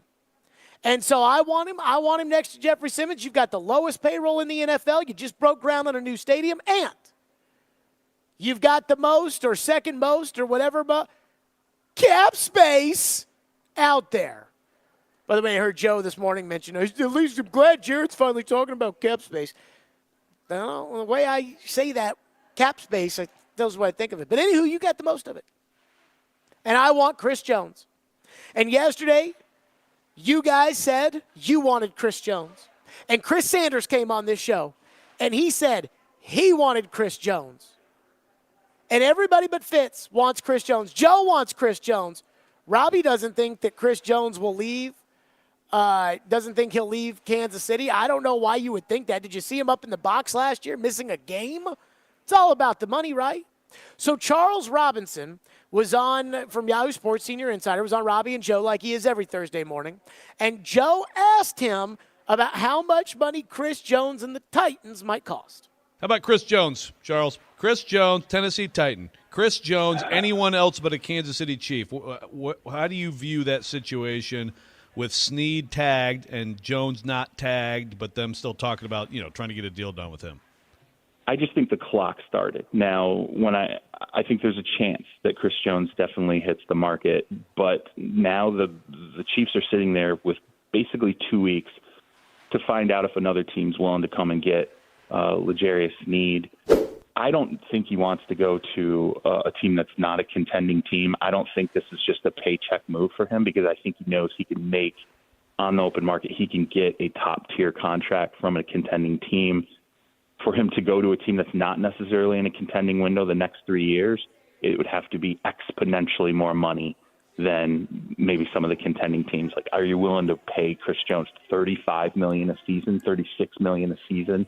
$37 million a season, maybe. I mean, that might be the kind of money he's asking for when it comes to, playing for a team where he's like, all right, I'm just going there to make money and secure, the future of my kids' kids at this point. Okay. 35, 36, $37 million, maybe, Charles Robinson said. Now, do you still want Chris Jones? Ian, does 35, 36, 37, does that scare you? A little. Because yesterday we were talking about 32. Mm-hmm. And there's a big difference between 32 and 37. So let me say this. Doesn't scare me. Does not scare me. I've got one name for you. Christian Kirk. Trevor said it best on the show the other day when he was in favor of the Titans adding Chris Jones. And he said, you don't get in trouble for overpaying superstars in free agency. He said you get in trouble for overpaying bad players in free agency, i.e. Andre Dillard.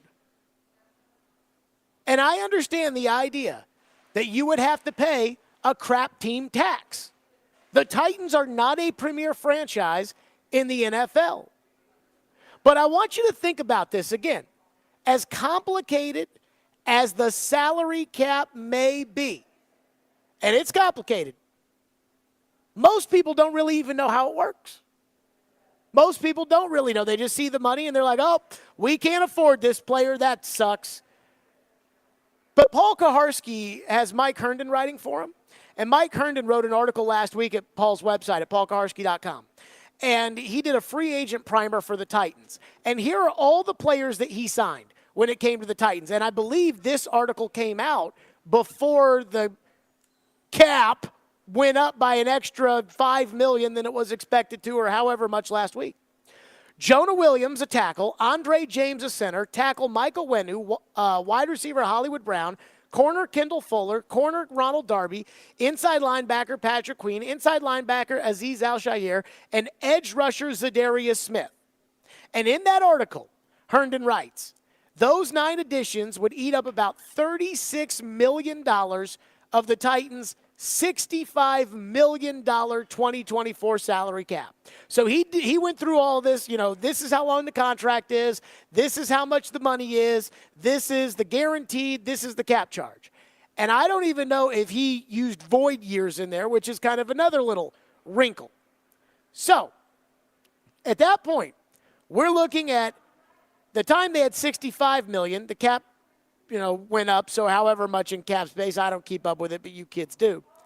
But that would leave you with $29 million if you were to take away 36 of that $65 million. If you were to sign Chris Jones to a contract for $35 million a year, $37 million a year, if you were to sign Chris Jones to that kind of contract after you make it a 4-year deal, and so you add a 5th void year to spread out the hit, and you give him a nice little signing bonus, so you lower the base salary on this year's deal, you could easily fit that in under the cap. So I'm sorry, but I'm sure some people heard, if you want Chris Jones, it's going to cost you $35 million. It's going to cost you $36 million. It's going to cost you. So, guess what? Good things are expensive. You ever heard the term, you get what you pay for?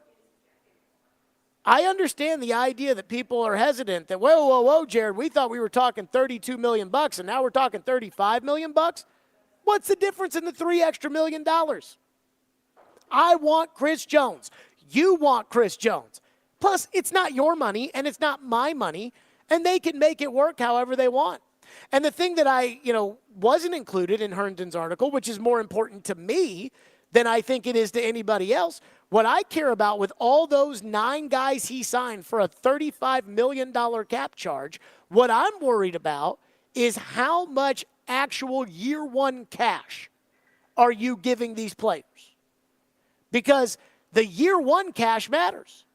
If the Titans are going to get up to the spending of $250 million in cash spent for this upcoming season, where they sit right now after they eventually get rid of Andre Dillard and eventually get rid of Luke Gifford, the Titans will have somewhere around $140 million to spend.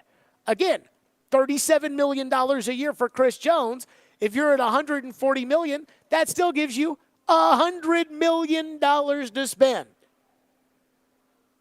So the only excuse that I will accept for Chris Jones not being a Titan is that Chris Jones doesn't want to be a Titan.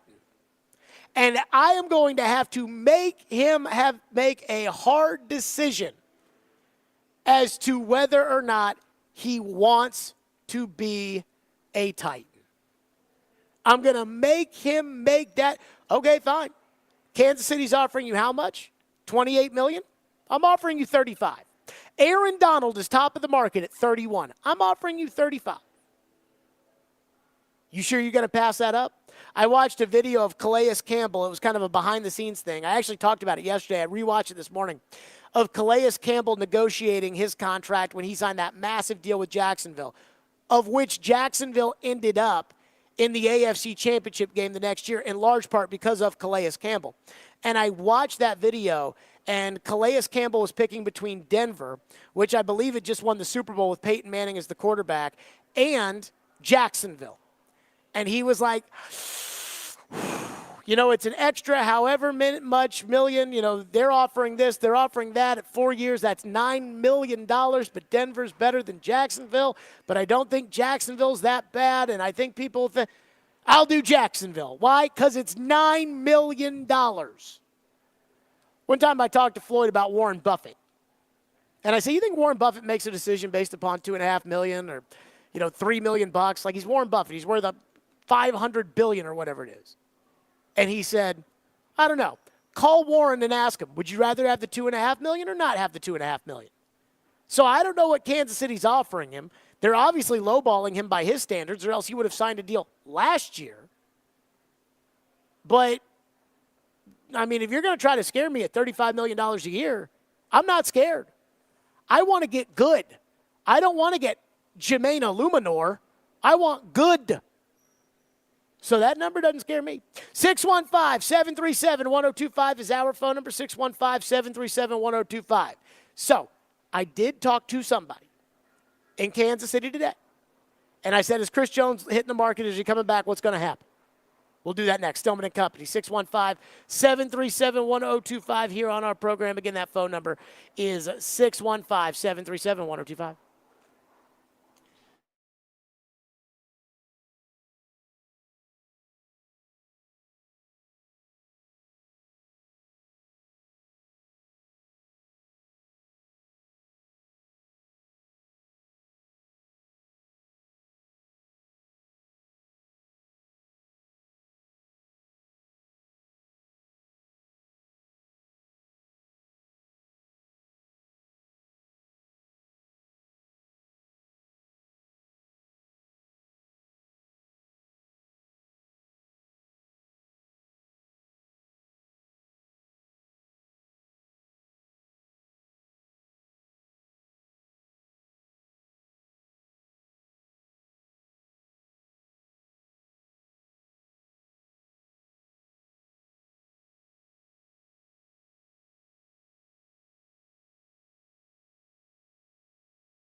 When you get to the Super Bowl, it's hard for you guys to get even time off to recharge, but you have a lot of very important decisions to make this offseason, and Brett has done a phenomenal job, especially drafting on the defensive side of the ball.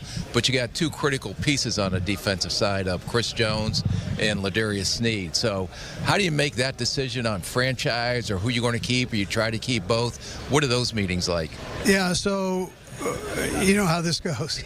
You want to keep all the good guys. Yeah.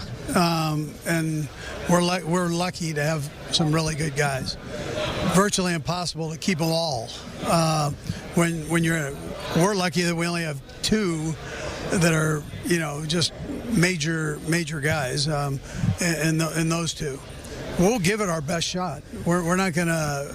We want the guys to be there, and I think it's important that everybody knows that. I mean, that's when we come into it, we're going to come after you, and if it fits the bill, then let's go and let's move on and go win a couple games here. So, but with the restrictions, you got to be smart with it too. There you go. That was Andy Reid being like, well, we want to keep them. We've only got two good players on defense, so we'll try. But, got to be smart about it. And so, again, I hear that, and I'm like, guys, this is Kansas City we're talking about. Now, Jason Anderson at Sports Radio 810 in Kansas City, I texted him because Robbie Stanley was like, there's no way that Chris Jones is going to leave Kansas City. I'm like, dude, we're talking about the F- owner. Like, his players said, you suck as an owner. F-, the worst owner in the league. Which, by the way, has to be incredibly embarrassing for him. It has to be like a scarlet letter. And so the reason they do not like the owner, that's why Tyreek Hill's not there. And so that's why Travis Kelce takes a below-market contract. So, anywho, Chris Jones been fighting for 2 years with the Chiefs on a contract, sat out a game last year. You don't think he's going to leave? You don't think he cares about the money? So I texted Jason Anderson. I said, what's the deal on the Chiefs and Chris Jones? He said, there's a real chance that they sign him. He's the first priority for them to sign.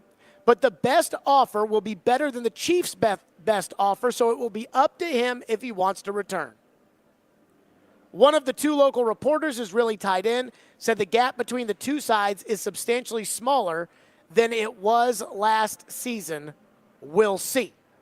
When he says the offer he's going to get from somebody else is better than the Chiefs, I tell you, how much money would you take in order to say, I want to stay with the Chiefs? Would you turn down $20 million? Because if they're offering him 30 and I'm offering him 35 on a 4-year deal, he's going to turn down $20 million.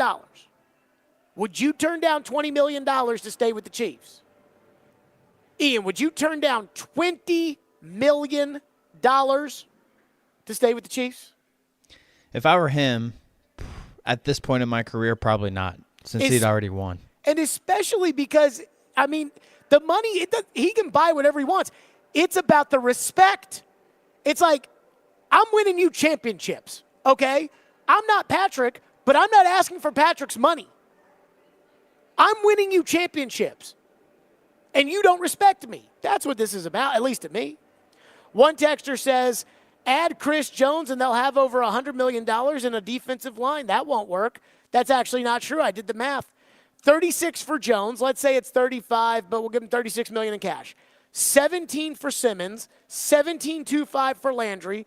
5.9 for Arden Key. $76 million. That'll work. And I'll tell you why it'll work.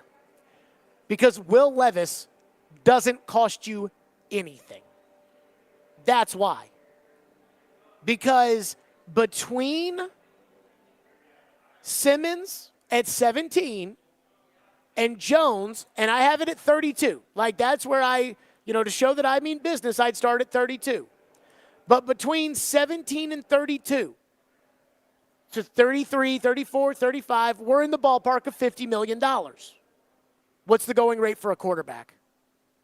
Well, I don't have to pay that because I've got Will Levis. So instead of paying that, what I'm doing is I'm going to pay those 2 defensive tackles to essentially be the quarterback of my team. What's the problem with that? One texter says, Jared, they're not going to spend all of that cap money this year. They're going to save a little dry powder for the next couple of years. You can't fill all the holes in 1 year. Did we not go over all the holes that Mike Herndon filled at PK's website? Left tackle, center, right tackle, or right guard, wide receiver, corner, inside backer, edge rusher. Chris Jones. You still need a kicker, you still need a long snapper, you still need a backup running back, and you still need a backup quarterback. But I'm not going to lose Chris Jones over the fact that, well, if we're going to bring in Case Keenum, it's going to cost. Why do I want dry powder? Why do I want to save cap money? Why do I want to do any of that? Why do I want to save that money? I get new money next year. And the guys who stink, cut them. So let's say next year Landry doesn't play as well as you want him to. And so it's like, oh, we need the money. Cut Landry $17 million. You'll be fine. So I don't want to hear all of this when it comes to, oh, no, Jared, they can't do this. They can't ever do. One texter says, tell them, Jared, the Saints have restructured their entire team and will never have to answer to the cap. Where's Fitz, by the way, when it comes to, the Saints. Oh, the Saints. Every year it ruins the Saints. The Saints have restructured 9 contracts. They've got $40 million in cap space or whatever it's going to end up being. One texter says, how do you know he'll play hard after getting a big contract? There's no way to know that. Somebody was like, what if he's no good for you when he gets here? Okay, and what if Joe Alt sucks? Then what? Isn't that how this already works? So I don't want to hear this when it comes to, oh, no, again, some people just don't want to get their hopes up. Why can't you have Chris Jones? Well, I don't want to get my hopes up. Okay, well, that's not.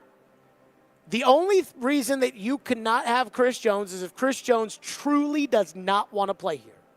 Because you can outspend everybody else, especially Kansas City. That's all it comes down to. Don't give yourself any other excuse for the Titans. Why do we have to make excuses for the Titans? Why can't we hold the Titans accountable? They don't have a problem taking a record-setting amount of money from us, so why don't we have a hard time? Why should we have a hard time telling them to spend a record amount of money? Seems pretty fair to me. 615-737-1025 is our phone number. Speaking of holding people accountable when it comes to money and records and fans, Nashville SC is back at it again. And this time, it's the Nashville SC fans that are mad. I'll explain. This is juicy. Stillman and Company, 615-737-1025 here on our program. Let me tell all the fine folks out there here today that, hold on, let me pull it up. Vandy women's basketball, they're playing.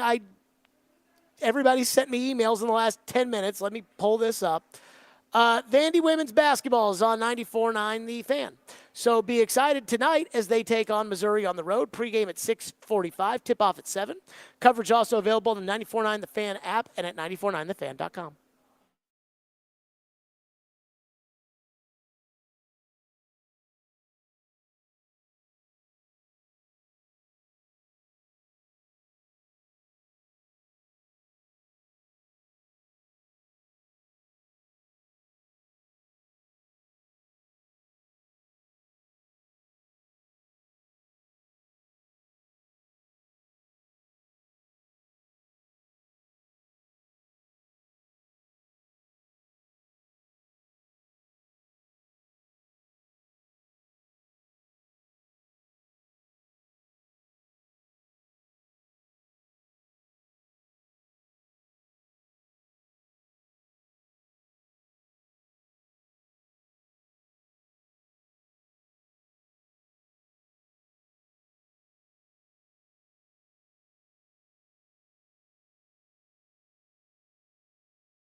Stillman and Company live out at Bridgestone Arena. So I was not expecting today, when I was managing today's show.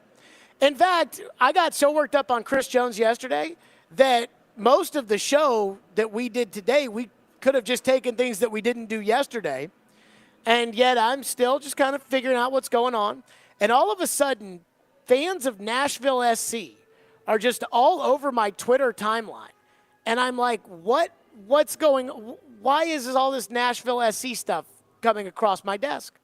So apparently last night, Nashville SC, Ian, you're our soccer expert, but Nashville SC beat Mocha FC 4-0 in the round of 16 CONCACAF Champions Cup. That's correct. Now, I don't know what any of that means. It used to be the CONCACAF Champions League. It is now the Champions Cup. Rebranded, Right. yes. And I couldn't give a rat's ass. And I'm not going to learn, and this stuff's too complicated. And I'm a little disappointed because I fought so hard for the soccer stadium and for the team, and I thought it was going to be more popular than it is. More of an international non-MLS tournament. Okay. So apparently, Lionel Messi and Inter Miami FC, they're going to be here next Thursday again. And because of this, Nashville SC has jacked the prices up on their season ticket holders by 4 to 5 times what they usually pay for their tickets. So today, I was seeing on Twitter, Nashville SC fans are livid because of how much they're charging them to be able to go see Messi play. And I'm seeing all these people that are like, this is 4 times my season ticket. I can't afford to go see Messi play. And there's all these people that are saying it. Now, let me say this. Nashville SC has done a horrendous job of taking care of their fans. I have said that since, and I wouldn't say the very beginning, because the very beginning I was on board. I fought for this team. We were at the announcement of us having an MLS team. We fought with then Metro Council member at large John Cooper, who ended up being the mayor, who didn't want to build the stadium. We fought over that. So we were there day one. But then after that, Nashville SC went out and got Ian Ayre, and he thinks this is Liverpool, and he thinks his poop don't stink, and they feel that way over at Nashville SC. And now it's one thing after another with them. The concession prices were through the freaking roof. I mean, what was it, like $19 for a beer or whatever it was, at $9 for a hot dog? 2 years ago, we went crazy about that, and they got mad about that. And they got mad at me. Boy, did they get mad at me. So they've promised all this parking. Parking at that stadium is a disaster. So now Messi comes to town, and their season ticket holders, their most diehard fans, the people who, quite frankly, get the most mad at me, and I mean get mad at me, when I rip on Nashville SC or I talk about the concessions or whatever it may be, they're the ones who are getting screwed the most by the price gouging for the Messi tickets. But I do think there are two sides to this story. Now, I did reach out this morning to Nashville SC, and I did not hear back. I asked them, I said, hey, Twitter is on fire about the ticket prices for this game. Is there anything? And I did not hear back from Nashville SC, which is odd because I do often talk to the PR departments in town and hear back from them very often. But I do think there's two sides to this, because I was thinking in my head. Like, on one hand, I'm like, this is typical Nashville SC. They just rope you in with the cheap ticket prices, and then for the game that you really want to go to, bam, shoot the price up. Now, when they play Real Salt Lake in a regular season game, that'll be $25. They play Messi, it'll be $125, whatever it may be. But on the other hand, I was thinking about it today of, okay, if the Sounds, and I looked it up, the Sounds average ticket price for a season ticket for real, seats is around $13 a game. If all of a sudden it was announced that the Yankees with Babe Ruth were going to be coming to town to play the Sounds in a 3-game series, would the Sounds be allowed to jack the prices up on the season ticket holders for that 3-game series in which Ruth and Gehrig and the 27 Yankees were showing up? I mean, it does seem a little odd that, they're getting the 27 Yankees. It's just $13 is the average seat. You're going to charge that for the season ticket holders. Like, what? But then I was talking to Caroline and Derek, and Willie was there too, but it was really Caroline and Derek that had the opinions. And because I brought that to them. And Caroline said to me, she goes, how would Nashville SC feel about you comparing them to the Sounds? Because if you compare them to the Titans or the Predators, now how would you feel? It is Major League Soccer. And I said, well, if I have Titans season tickets and all of a sudden the schedule comes out and it's Kansas City coming to town and they say, oh, no, this is Mahomes, Sandy Reed. For the Chiefs, your ticket that's $100 is now $400. I'd be furious. Like, I would say that is so low, that is so low class if the Titans did that. If the Predators said, now look, if we're talking single game tickets, that's one thing. But I just paid my season tickets for the Predators, and if it comes out for next season, and if it all of a sudden comes out and they say, whoa, that's McDavid. That's we originally charged you X amount for the season, but now it's going to cost more because it's McDavid. We got problems. And I just don't think that exists. I think, again, that is so low class. So the question for Nashville SC is, how do you want to be viewed? Do you want to be viewed as a minor league team that has these super cheap ticket prices just so you can get all these people into the games? Only that when, we bring in Babe Ruth, now we got to raise the prices. And by the way, for the record, I don't even think the Sounds would do that. And it's such a far-fetched analogy to say that the 27 Yankees would come to town, what would the Sounds do? But I don't even think the Sounds would do that. Or should Nashville SC suck it up and say, hey, these fans are going to sell their tickets on the secondary market. They're going to make a fortune. These fans are going to get to see Messi for the same $25 that we charge them for Sporting KC. But they're our season ticket holders, so let's take care of them. And I was a little on Nashville SC side today. I was a little torn. And then when I was talking to Caroline and Derek about it, Derek said, they're screwing the fans. And I said to Derek, I'm going to say you said that. He said, tell them I said that. That they're screwing the fans. So, I mean, again, I don't know how much, I necessarily care. I actually, may go to the game. Ian, I'm thinking about it. You should if you could. I haven't been to a Nashville SC game yet. I'm thinking I'm going to go to this game. But, I mean, when it comes to the show, I always talk about being fair, right? Like, it's, if somebody screws up, they should be accountable.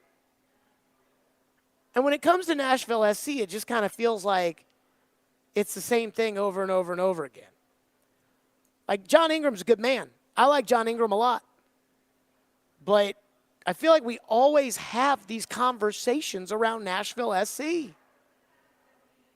And this time, before when they had those high concession prices, everybody got mad at me. The supporters got mad at me and said, well, our season tickets are dirt cheap, Jared. So we understand charging $9 for a hot dog because they have to make up the money somehow.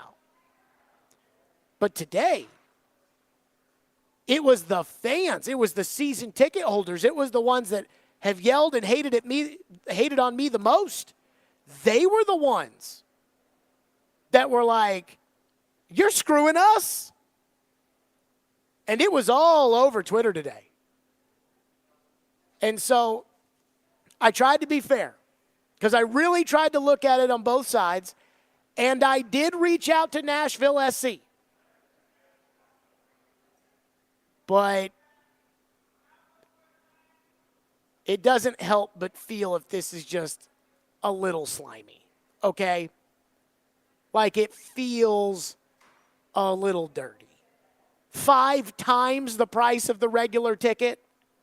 And somebody told me today Messi might not even play in this game. Is that true, Ian? It's hard to say. Load management? I would think he would play, but it's the second round. You know, maybe if they progress further into the tournament, he would for sure play. I would bet he would play, but it's not a guarantee. Okay, we got a ton of phones on this, so we'll hit them next. Plus, I talked to a couple of my friends today that are season ticket holders, and I got their reaction on it, so we'll share that next. 615-737-1025, and we'll write to your phones. Twice Daily. I love Twice Daily. Twice Daily's fantastic. You need to download the Twice Daily app, sign up for the rewards today, and start saving money with that app. And save time, too, because you can place your order to go, and they make it for you right there. Twice Daily has all your cravings. Try the new wraps, Italian ham and cheddar, turkey and Swiss, and Nashville hot chicken. And they're made to order with your favorite toppings. You can download the Twice Daily app to order ahead. And they've got snacks. That's right, because at Twice Daily, it's snack time all the time. They've got your favorites like chicken fingers and tater rounds and new pretzels with salted garlic parmesan and cinnamon sugar. That's right. That's what makes Twice Daily so freaking great.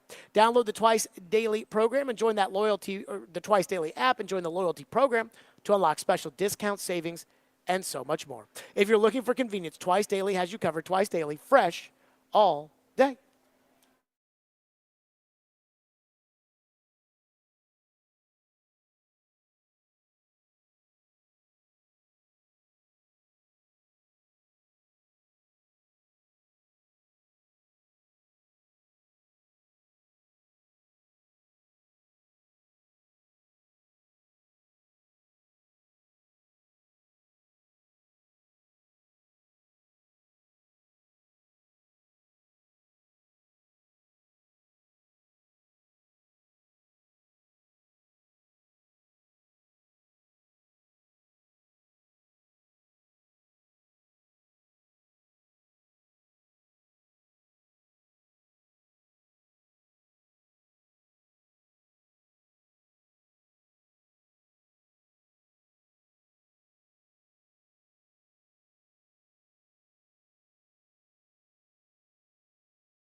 Stillman and Company, again, the story, it was blowing up on Twitter. Nashville SC is charging 4 to 5 times. 4 to 5 times. You playing tonight, Drew Dixon?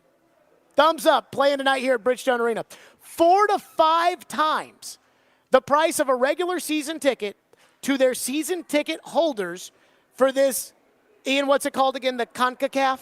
Champions Cup.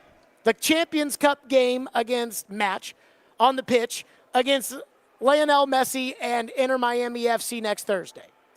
And again, I just think it's unethical. Like, if I had to be completely frank with you, I think it's unethical. Now, Joe has texted me and said, soccer is different than the other sports in which they have these in-season tournaments with possible extra games.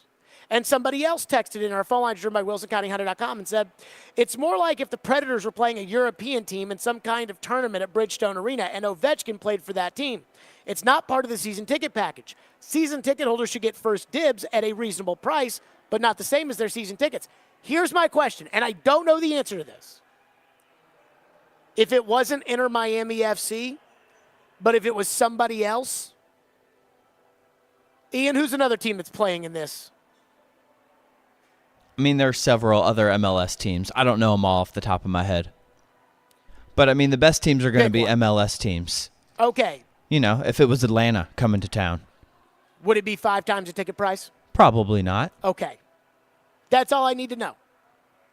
So, because it's messy, you're going to raise the ticket prices 4 to 5 times. Now, I'll say this. I got 2 friends that are season ticket holders. I talked to one of them who had a 4 times increase for the Messi game, and he said he was cool with it because he says it's the last time that Messi ever plays here, and, he said that he was cool with it, and he was cool with paying the extra money. I talked to somebody else who I think was pretty excited about it because they told me they plan to sell their tickets.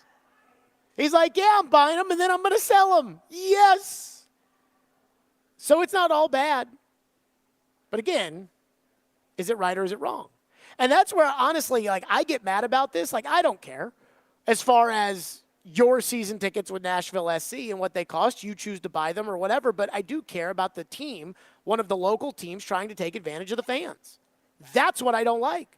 So when Joe's trying to make an excuse,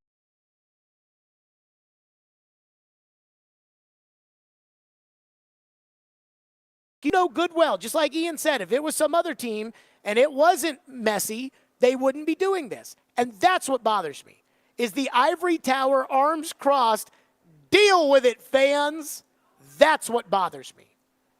That gets up my freaking craw. Jonathan in East Nashville, boy, has fired in a bunch of texts about this. Let me see if I can start at the top here. Got to go far away. Jonathan in East Nashville is inviting me to the game to sit next to him. Ooh, fun. He said it's not a disaster to park. People are just fat and lazy to walk 2.5 miles. Or, excuse me, a quarter of a mile. Let me say this. 2.5 miles seems like a lot. So my dad and I at the World Series, we stayed away from the Battery, but a hotel very, very close to the Battery that was maybe a half a mile walk or something like that. But with all the everything else there, it was such a disaster trying to get there. I'll never do that again. So, Even walking? Walking, it was a disaster. Huh. It wasn't a far walk. I planned it half a mile walk. Yeah, no big deal. No, it was a train wreck. Interesting.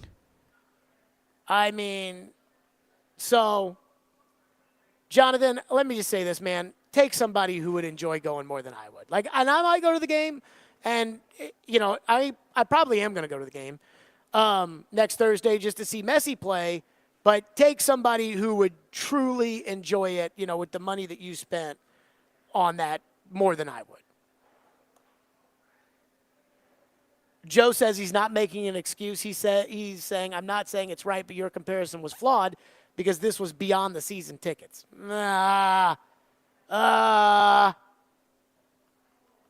Again, what would it have been if it was Johnny Joe FC? Would it be 5 times? One texter says the team loses its appeal when you can't watch them on TV. That's a different discussion for a different day. But you're right. I don't like that. I mean, I will tell you again, we gave you this land to build this stadium, and now the games are up behind the paywall to watch on TV. Eric says, I'm not sure if we could figure out the price per ticket, but when Michael Jordan and the Birmingham Barons played at Old Greer Stadium, did they raise the ticket prices that I heard day? yes, actually. Someone called in and said they did. So here's my question. If you were a Nashville Express season ticket holder, because that's what this is about. You want to upcharge the regular guy that wants to buy the ticket for this game? I ain't got a problem with that.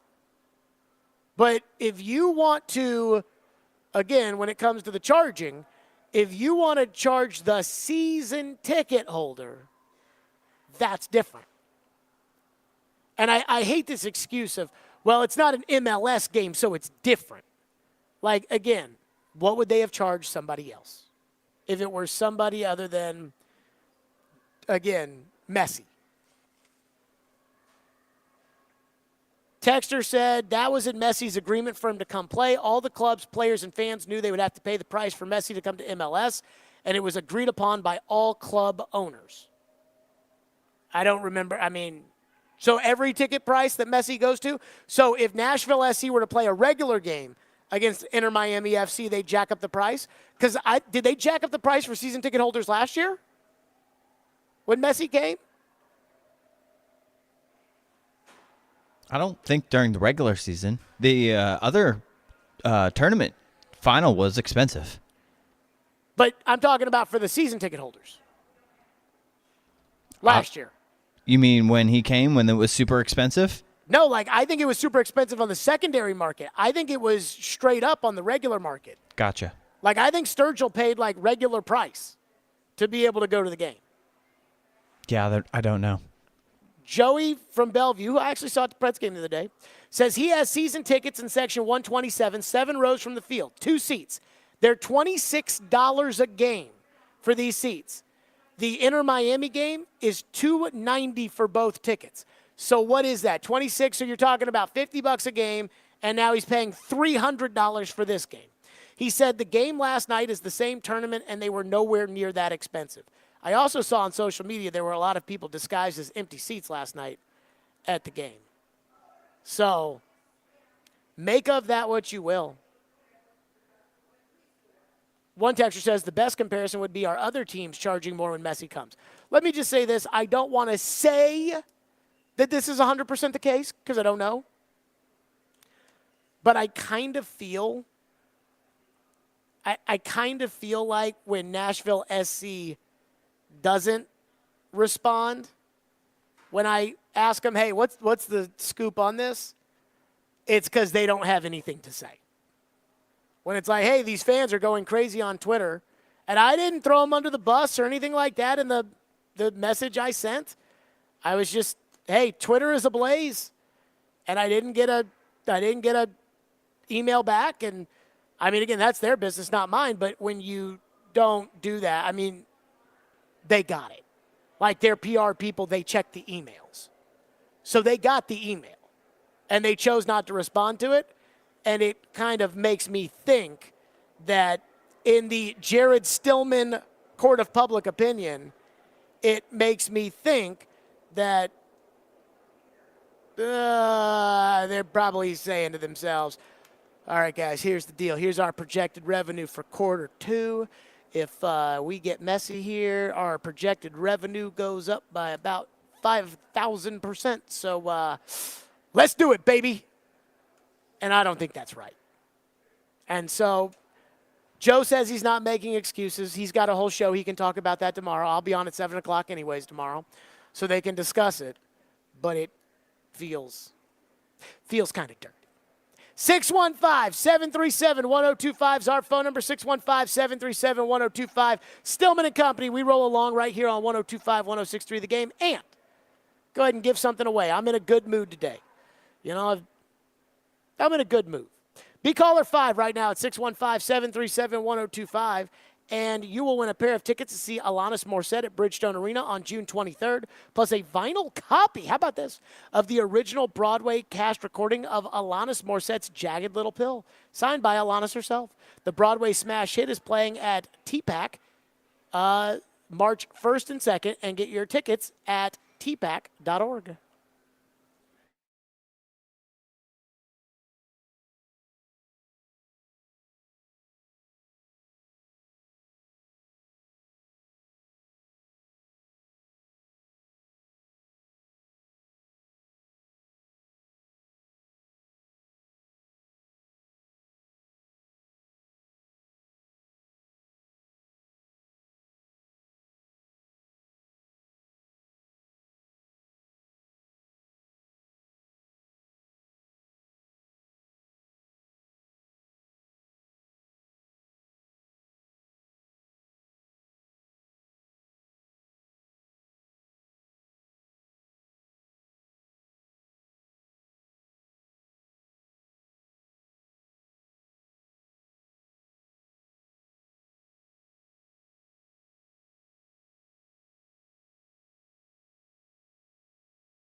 Stillman and Company, 102.5, 106.3 The Game, streaming live on Twitter, Twitch, YouTube, and Facebook live from the Spring Hill Heating and Cooling Studios. Bridgestone Arena, Preds tonight against Minnesota.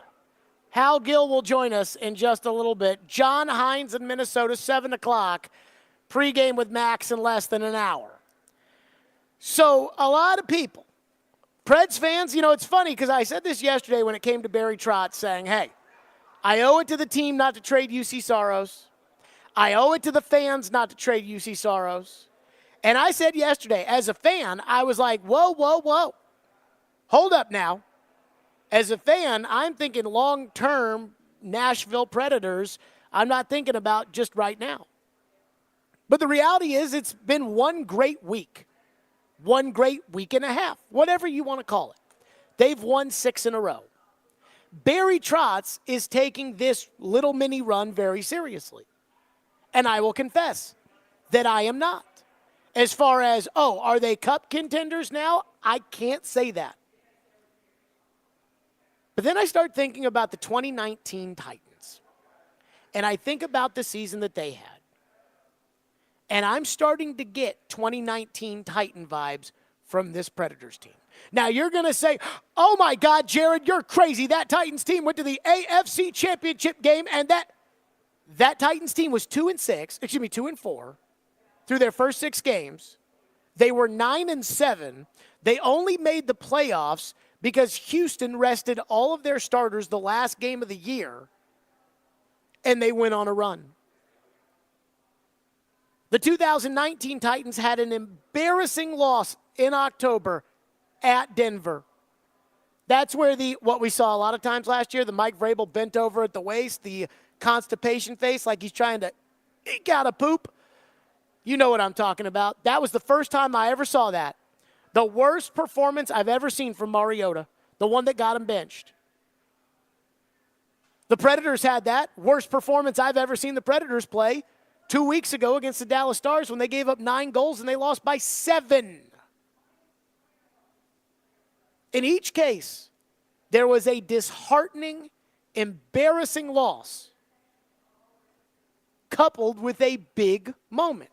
For the Titans, it was the switch to Ryan Tannehill. For the Predators, this year's team, it was the canceling of the Las Vegas trip and the U2 concert. But that 2019 Titans team had to claw for everything that year, right? It wasn't just like the Titans were 2-4. And they made the switch to Ryan Tannehill. And on they went to the AFC title game. That's not what happened, and you know it. The Titans lost that Denver game, made the switch to Tannehill. We were doing shows. Like, I remember doing shows talking about Joe Burrow and Justin Herbert because we knew Tua was going to go first, and so there was no, need to talk about him, but we were talking about the other ones. Titans ended up picking 28th. And so that first game that they switched to Tannehill, they played the Chargers. They won by 1 inch. Melvin Gordon fumbled at the goal line. Wesley Woodyard stripped it out. So by 1 inch, that was a fumble, not a touchdown. Titans win. This Predators team has to claw every game. It's the same thing Barry Trotz said on the show on Tuesday when he said, this team cannot play poorly and win. That was that Titans team. Tannehill at quarterback. Again, not a bunch of superstars there. Derrick Henry wasn't even a superstar up into that point. That's when he became one. Nothing was a given for that 2019 Titans team. I remember a game around Thanksgiving. They were 1-point favorites on the road against Jacoby Brissett and the Colts. And then another thing that the 2019 Titans did that I feel like this Predators team is starting to do is it's somebody else every game making the big play. That Colts game I referenced, a bomb to Khalif Raymond at the end of the game. A blocked kick by Josh Kalu. Sure, there was a lot of Henry and Tannehill and A.J. Brown, just like there's a lot of Forsberg and Yossi the other night. But what's made this team better, and I don't even think you can question this, is that the bottom six or the younger guys are, one night it's McCarron, the next night it's Evangelista, then it's Kiefer Sherwood, that's been the change here. Like, that's been the difference. And so when Barry Trotz sits there and he decides, like, hey, what we're going to do is we're going to ride it out this season. And people like me are saying, whoa, whoa, whoa, whoa, whoa. Let's not, hold on now. We've been talking long term. We wanted to rebuild. We knew that this year wasn't going to be a cup contending team. So if they keep Tommy Novak, what are you doing? Assets, assets, assets at the same time. I will say this. None of us, and I mean none of us, considered the 2019 Titans a Super Bowl contender until they got to the game that was a contending game for the Super Bowl. I remember sitting there the week of that game, the week of the AFC title game, and I said to Floyd, I was like, we had spent all year talking about, are the Titans Super Bowl contenders? How often do we talk about that? And we were talking about the AFC Championship game, and I said, we spend all this time talking about, are the Titans Super Bowl contenders or not? And here they are playing a game on Sunday. They're going to kick the ball off against a team they've already beaten, and they are contending for the Super Bowl. So when I say the Predators aren't cup contenders, in my opinion, that doesn't mean that they can't do what the 2019 Titans did. And I'm not comparing this team to the 2017 team. That would be lazy, because the 2017 team had way more in their prime talent. The goalie was more established, was older, and they came into the season as a potential cup contender. So I'm not going to say that. But as much as people want to say, and I have seen Twitter get so mad about the idea of keeping Carrier and keeping Novak, and a lot of people are upset about keeping Saros. The one thing I'll say is, we didn't think the 2019 Titans were contenders, and then they beat Tom Brady. And even then, we said, okay, that's good. But now you're going on the road to big bad Lamar Jackson, 14-2 Baltimore, unanimous MVP. It was a nice run, but And then all of a sudden, the Titans won that game, and it's like, holy crap, they might go to the Super Bowl. And that's how a lot of this happens, right? I'm not saying that's the expectation, but I can't say that it's not possible, because we saw it with the 2019 Titans. Again, they only made the playoffs. That team got on a little bit of a heater, but they beat bad teams. They beat a bad Jacksonville team. They beat a bad Indy team. They beat a bad Oakland Raider team. They beat bad teams. And then they played a game once they had gotten themselves back in contention at the end of the year. They had played a game against the Texans. And the Texans came in here and beat them. And then they played the Saints, Drew Brees, and they beat them, in large part thanks to Jerome Boger. But, let's not kid ourselves around here right now. We didn't see that run coming. So I can understand why Barry would feel the way he would feel. I can't consider them a cup contender, but I didn't consider the 2019 Titans a Super Bowl contender either. 615-737-1025. Hal Gill join us next. 615-737-1025. His reaction to what Barry had to say this week and the constant winning. Let's talk about White Bison. That's right. White Bison is my local coffee shop, and White Bison should be your local coffee shop as well. Hey, stay warm and cozy with their new honey-based drinks, like the Cinnamon Beehive Latte and the Iced Honey Nut Macchiato. They also have the Vanilla Rooibos Tea Latte. White Bison is your local coffee shop with food featuring premium, fresh-made breakfast, lunch, and snack options. Download that app. I tell you about the Twice Daily app. I'm a member. You need to download the app and order ahead. When you download that app, you can enroll in the rewards program and place orders on the go anytime, and you can automatically earn on every purchase. So download the app to order ahead. Get rewards and get one free coffee every time you buy 7. That's White Bison's rewards. Buy 7, get 1 free. White Bison Twice Daily, fresh all day.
Stillman and Company live at Bridgestone Arena. Again, it is a playoff-type game as the Predators take on the Minnesota Wild tonight. A win, according to MoneyPuck.com, gives the Predators a 72% chance to make the playoffs. A loss, 55.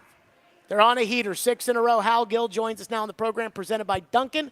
Harold, first of all, good to see you back from the road trip. Secondly, 6 in a row.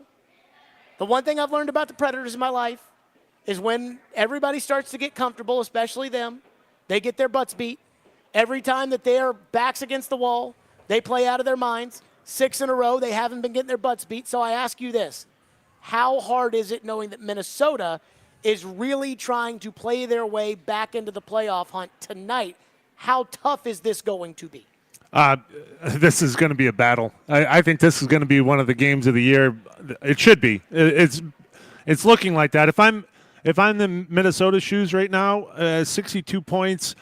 I'm 8 points behind the Preds, and this is a 4-point game. You can bring it within 4, or you can or bring it within 6, or be back to 10. That hurts. How about this? Their playoff chances. If they win tonight, they've got a 20% chance of making the playoffs, which is not nothing. I mean, it's not great, but it's not nothing. 9 if they lose. Yeah. No. So you're saying the same thing. I'm just putting it in what hockey guys use. It's a 4-point game, and they are backs against the wall at this point. So especially with the trade deadline coming up, you're looking at it, and Billy Guerin's got to look at this team and go, okay, what are we doing here? Okay, 9%. What did you say? 9% chance? 9%. Okay, now we become sellers. If I'm in that locker room, like, if we don't want to lose our team, or I don't want my best friend to be dealt before the trade deadline, we better win this game. As a former player who's been in that locker room, what did you make of Barry Trotz coming on the show Tuesday and saying, no, the way we've played, sorrow stays? That's what you're fighting for. That's exactly what I'm talking about. Everyone loves juice. Everyone wants juice in their locker room. If I'm playing on the team, I don't want to play for anyone but Juice. I love Lanks, but Juice is the guy. You want him there, and so I want to win games so that we can keep it together. Because, well, right now they're proven. They just went that. Those are big games. St. Louis, L.A., Vegas, good teams that are fighting for playoffs, but they're playing for something, and you beat them. That proves to me that you got a good team. If I'm in that locker room, I'm going, hey, we got a chance here. Give us a chance. Don't take our guy away. So, every win cements that. And so I think the same way Minnesota's thinking we got to win this, I think the Preds are thinking the same thing. We got to keep winning if we want to keep our guys. So Barry Trotz came on the show on Tuesday, and I asked him about Tommy Novak. And I got to tell you something. One of the things I love about Barry is that, with these coaches nowadays, it feels like these interviews and press conferences and things like that, it almost feels like somebody's testifying, and I have to think of a way to ask a question so that they can't weasel out of the question, and it almost becomes this game. Whereas, like, in a courtroom, there's a judge that can say, like, you have to answer it or you don't or whatever, and there's not that in this, and I think it's a giant waste of time, and it drives me crazy. But with Barry, I don't have to do any of that. I just ask Barry straight up. Yep. And I asked him about Tommy Novak. And I said, where are you with Tommy Novak? And he says, I just talked to his representatives. We're working out the framework of a deal. We're not there yet. But he said, I won't lose Tommy Novak for nothing. I.e., if we don't get a deal done, I'm going to trade him. Now, Barry could have been lying to my face, and if he did, I don't have a problem with it because business is business. But I ask you this. You're Tommy Novak. You've got your representatives.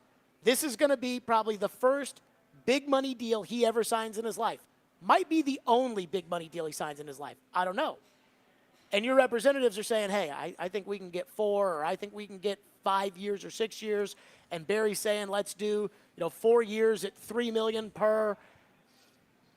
Would that move you at all as a player? That the GM went on record and said, if I can't get a deal done, I will not lose him for nothing. Yeah, I think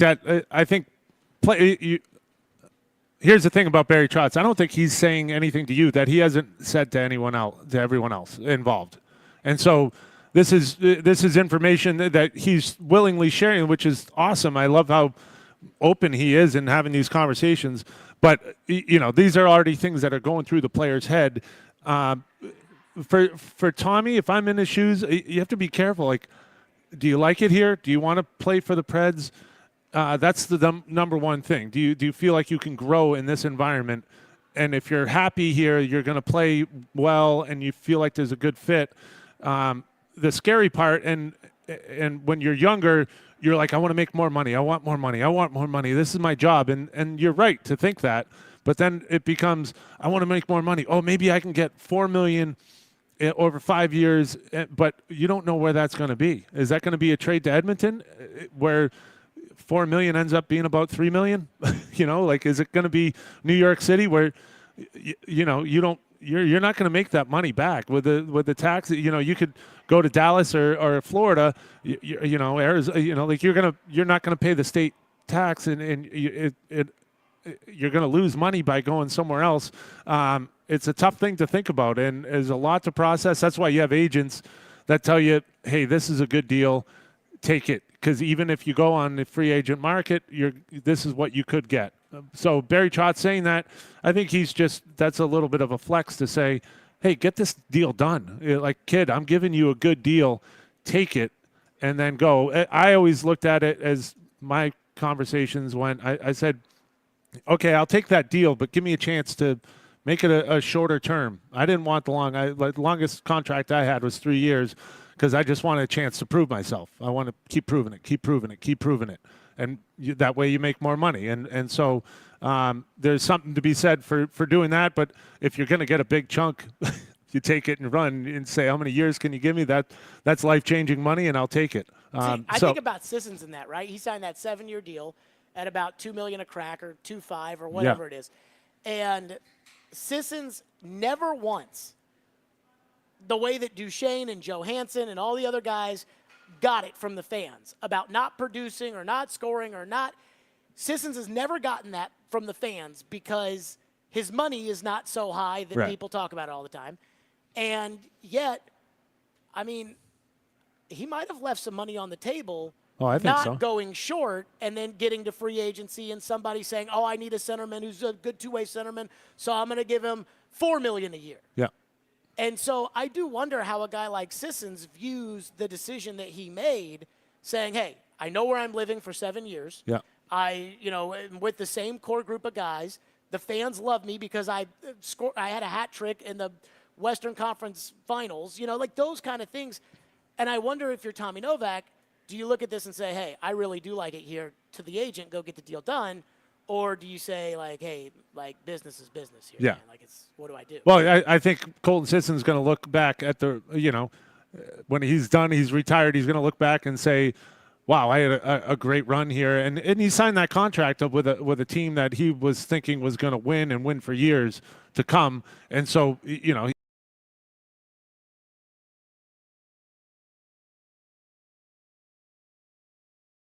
the older you get, the more you realize how much you appreciate teams and cities that you're in.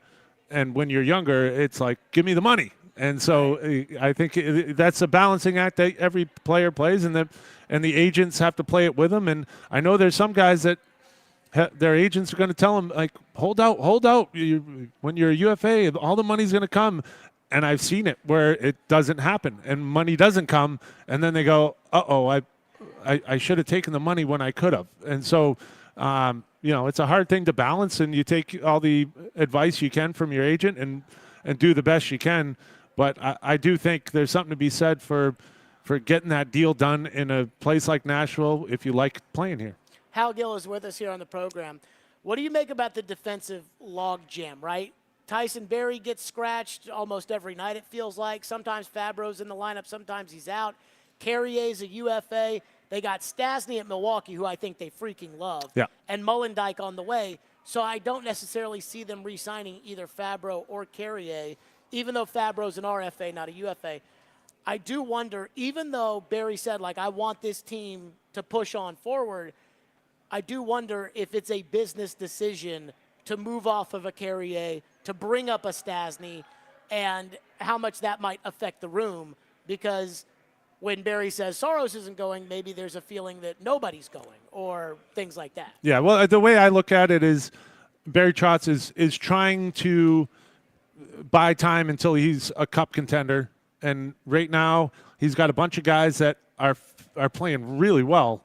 Does he think it's a team that can win the cup? I don't think it's a team that's cup ready right now, but they're in that locker room going, what are you talking about? Hal, watch us. Hold my beer. I'm going to go win a cup. They have that mentality. So you keep that mentality in the locker room, and Barry Trotz has to kind of map it out and say, okay, we're looking 2 or 3 years down the road. Is that guy going to be on our cup team? And that's where he's got to, kind of fast track and plan where are these guys going to line up. And it can't be, I don't think it's going to be both of them. I think someone's going to be gone. There's going to be new blood that's coming in. If you logjam it too much, then you're holding back Mollendijk and Stastny and guys that they really are trying to nurture and build and develop. You're doing that with. You just lose me? No, I got you. Okay, you got me. I think that long story short, you got to move the right pieces, and you don't want to throw the baby out with the bathwater, Do the players get it? I think the players are trying to, right now, they're trying to prove, Dante Fabro's trying to prove that I'm going to be on a cup team. Mm-hmm. And this is the way I'm playing. He's playing good hockey right now. Carrier's playing great hockey. They're playing good hockey, and they're trying to say, I deserve to be on this team. Where do I fit in when the cup is coming? Am I a 3-4 guy? Am I 5-6? Where do I line up? And, if I'm playing really well with Roman Yossi, don't you want me to play with him? Don't you, Carzy saying, look at Lozzie and I. We're reliable. We do it all. We're playing the system the right way. We're doing everything you want. We have a chance to win the cup. That's what they're trying right now. Lausanne. So Hal Gill is with us on the program. Jeremy Lausanne. So I do wonder this. I was talking about this earlier, which is in 2019, the Titans were 2-4. And they made the switch from Mariota to Tannehill, and they were not very good. And they lost a game at Carolina, and Joe Rexrode penned a column where he was like, this team's not going to the playoffs. And that team, clawed and scratched, and they made it in 9-7 into the playoffs. They beat Brady and the Patriots. That wasn't really a great Patriot team. Then they smoked Lamar Jackson and the Ravens. That was a great team. And next thing you know, they're in the AFC title game. And that whole year, I would have told you they weren't a Super Bowl contender. And they had, the moment that turned the season around. And at the end of the year, there they are, contending for the Super Bowl. And that's the closest that core group of the Titans ever got to the Super Bowl was that AFC Championship game. My point here is there could be a chance that this team could go on a heater, that this could be who this team is right now, where they get consistent bottom six scoring, and they get hot down the stretch, and they, get great goaltending, win a playoff series, something like that. And that even though we may not say they're ready for their cup window, this could actually be one of their best shots, and that down the road with better teams, they don't go as far. Yeah. It's like I am trying to watch Montreal a few years ago. They were terrible. They were Made terrible. the cup final. They made the cup final, and what happened the next year? Terrible. Everybody got fired. And sometimes it's the worst thing that could ever happen to you is to make a run where guys put up numbers and play really well in the playoffs, and they make the cup final, and then you got to turn around and you got to pay all those guys, and then you're paying a bunch of guys that maybe aren't a cup team. And your fans don't want to let go of those guys because your fans Absolutely, just saw them take it to the cup final, and they're all in, and they believed in it. Do you think that this team, with the way the bottom six is played, I asked Barry this the other day. I said it would be one thing if it was one guy, right? I can't go up to Kiefer Sherwood and say, hey, those 2 goals you gave me Saturday in San Jose, I need it every night. But I do think they can say, hey, one night it's McCarron. Yeah. One night it's Sherwood. That's a good team. One night it feels like they send Tomasino down. They've worked in Afanasiev. They send him back down. It feels like they've really found the lineup that they like, at least for right now. Yeah. Is this something that can continue, or is just the entire bottom six on a heater right now? No, I think this is absolutely something. You want this to continue. This is what you're looking for. This is what Barry Trotz talked about at the beginning of the year. We're going to build a culture, and this is putting them in meaningful games where they're learning how to compete and how to battle. There's nothing worse for a culture than being a team that tanks. It's the worst. And I've been on teams that you're out of the playoffs early, and it's just the rest of the season you're just riding through. It's like Who cares? But this game doesn't matter. The next one's not going to matter. And like nobody in your town cares. when And that's no one happening. cares. There's not a buzz around the city. Right now, there's a buzz around the city. These guys are playing meaningful games. They're going to go out tonight in a playoff atmosphere. I hope Bridgestone is packed and jammed and loud because this is a team that should thrive on it. They're trying to play well at home, and they need these 2 points. It's like there's so much that if I'm a player, I want to play in these games, and I want these to continue. Same thing last year. They didn't make the playoffs, which is, take it or leave it. They were close. They battled, and they were in meaningful games, and they were battling for it. That builds the culture, and then that builds it once you go through that rebuild. Then you get the guys that can win a cup, and then you become cup ready and cup tested, and then you go and win it. And that's the ultimate plan. But that doesn't always work that way. So last thing for you, Hal Gill is with us, presented by Duncan. Is it crazy to think that Dallas fiasco might have been the best thing that ever happened to this team? There's always. I don't care. I look at the year I won the cup in Pittsburgh. We had a start. We went over to Sweden, and we had a start that was dreadful. We were just awful. We ended up being in 11th place, and we fired our coach. And I still look back on that, and although we had a bad first part of the year, like the bonding that went on when we were in Sweden, we took the rest of the way, and we knew how to call each other out and we fought endlessly. We were at each other's throats the whole season, but we fought together. And then when we started winning, it turned it around. And I think that Dallas embarrassment, certainly you can look at it and say, hey, that might be the thing. If we make the playoffs and we have a run, you're going to look back on that game and say, and not only that game, but that run after. What did we do after that? There's a lot of teams that don't go through adversity, and all of a sudden it hits them, and they're like, whoa, we don't even know what to do. I don't know how to be mad at you and how to yell at you and how to get more out of you because we've just been rolling through the whole season. And so I think that anything you're looking at, it depends on how you work it out. And if you fight together and make it work, then it's all for the best. Hal Gill, as always, is presented by Duncan. Hal, great stuff. Appreciate you. We'll see you on TV tonight. I'm looking forward to it. Let's enjoy this one. It's going to be a good one. Stillman and Company, thank you, Hal. Coming up next, Elliot Friedman. And I'm with Hal. Hey, who knows where this could go? Elliot Friedman had a take, or at least some insight, that I was stunned by. And it would put Barry Trotz in a pickle. We'll get to that next. Stillman and Company, 102.5, 106.3 The Game.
Do you think you're close on a potential deal with Novak to extend him?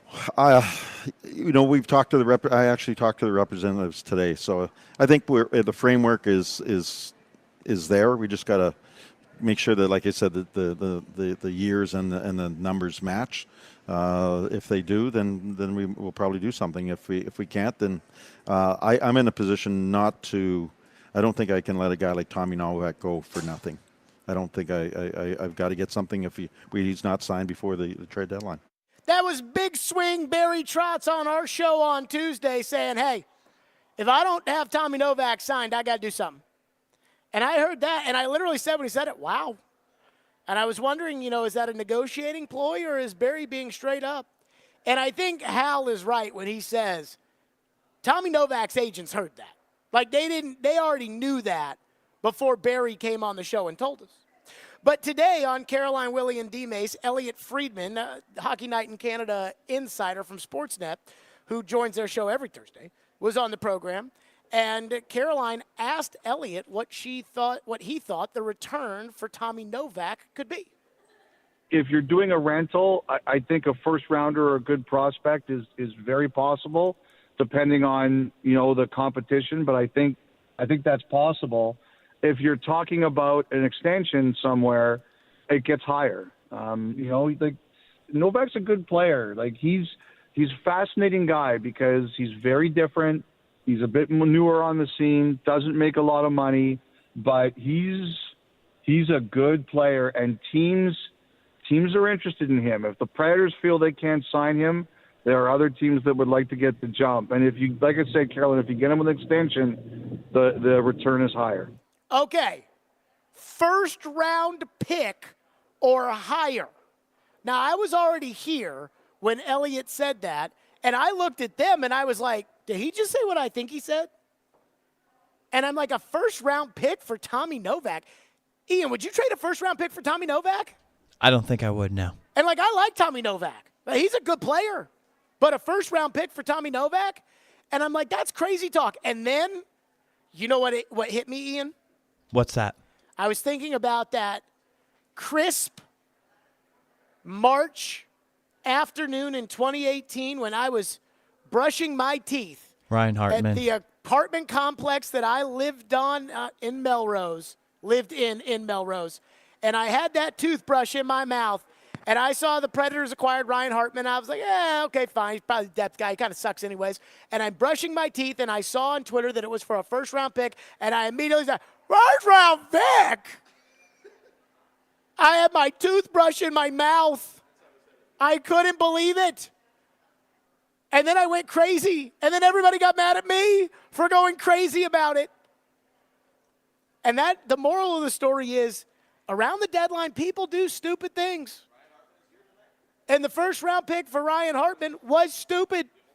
A year later, you traded him in the deal for Simmons. Oh, my God, he was terrible. And so, again, it's not out of the realm of possibility they can get a first round pick for Tommy Novak. I like Tommy Novak. I think Tommy Novak might be one of these young guys that makes it. Now, I don't like him as much as Evangelista, but I like him. But let me just say this. Last week, Elliott said his number might come in the 4s. And I thought, Ryan O'Reilly makes $4.5 million. You're going to tell me that Tommy Novak might make as much or even more money than him? No way. And then today, Elliott tells me a first-round pick.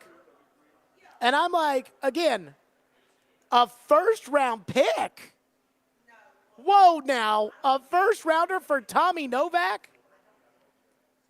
I'd have a hard time not doing that. I'm just going to tell you right now, I'd have a hard time if I get offered a first-round pick. And he said if he's going to work an extension, maybe even more. Elliott, who can Barry call to get that for Tommy Novak? Jeff is up next. Our phone line is driven by Wilson County. Hyundai.com has been hanging forever on the Titan Stadium. Jeff, go ahead. Hey, Jared. So I listened to the speakers today on your program, and I noticed I came to a conclusion about why Amy Strunk goes on state-run media only. She's not a confident speaker. I like her a whole lot. But it's pretty obvious to me that she's hesitant about thinking on her feet. And so she really wants to go to Mike Keith, who asks her softball types of questions and, not the heavier hitters. So just an observation based on Strunk's performance as compared to the other three speakers that I heard. I think a lot of times, Jeff, thank you for your call. I think a lot of times, like, these people own teams for whatever reason. In Amy's case, she inherited it. She didn't, like, her dad left that team for Tommy Smith to run. He just sucked at it, so she had to take it over. Like Herb Fritch, who owns the Predators. Herb Fritch doesn't want to talk, right? Like, he doesn't want to hold press conference. He told me, he said, I'm not Jerry Jones, okay? And I'm like, I got it. The reason that Herb Fritch owns this team is because in order to keep it from leaving for Hamilton, Ontario, or wherever the hell they were going to go, in order to keep it, he had to buy it. He didn't want to talk. I don't have a problem with that. That you hire people to do that. That's why Sean Henry's here. That's why I thought the Titans missed an opportunity when they fired Vrabel. If Amy wasn't going to speak to it, then Burke Nihill should have owned it as the team president and CEO. And I know he's not a football guy, but somebody with authority has to sit up there. They put Rand in a tough spot, but owners don't have to talk now. They don't have to. Predators game day is next. It's a playoff-type game tonight. Stillman and Company, 102.5, 106.3 The Game.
Predators Game Day is presented by TJ Anderson Homes and Benchmark Realty, online at tjandersonhomes.com. TJ Anderson is my realtor, and he can get your house seen, heard, and sold. Tonight, it's the Predators and the Minnesota Wild. The Predators at 33, 25, and 2. That's good for 68 points. Minnesota 28, 25, and 6.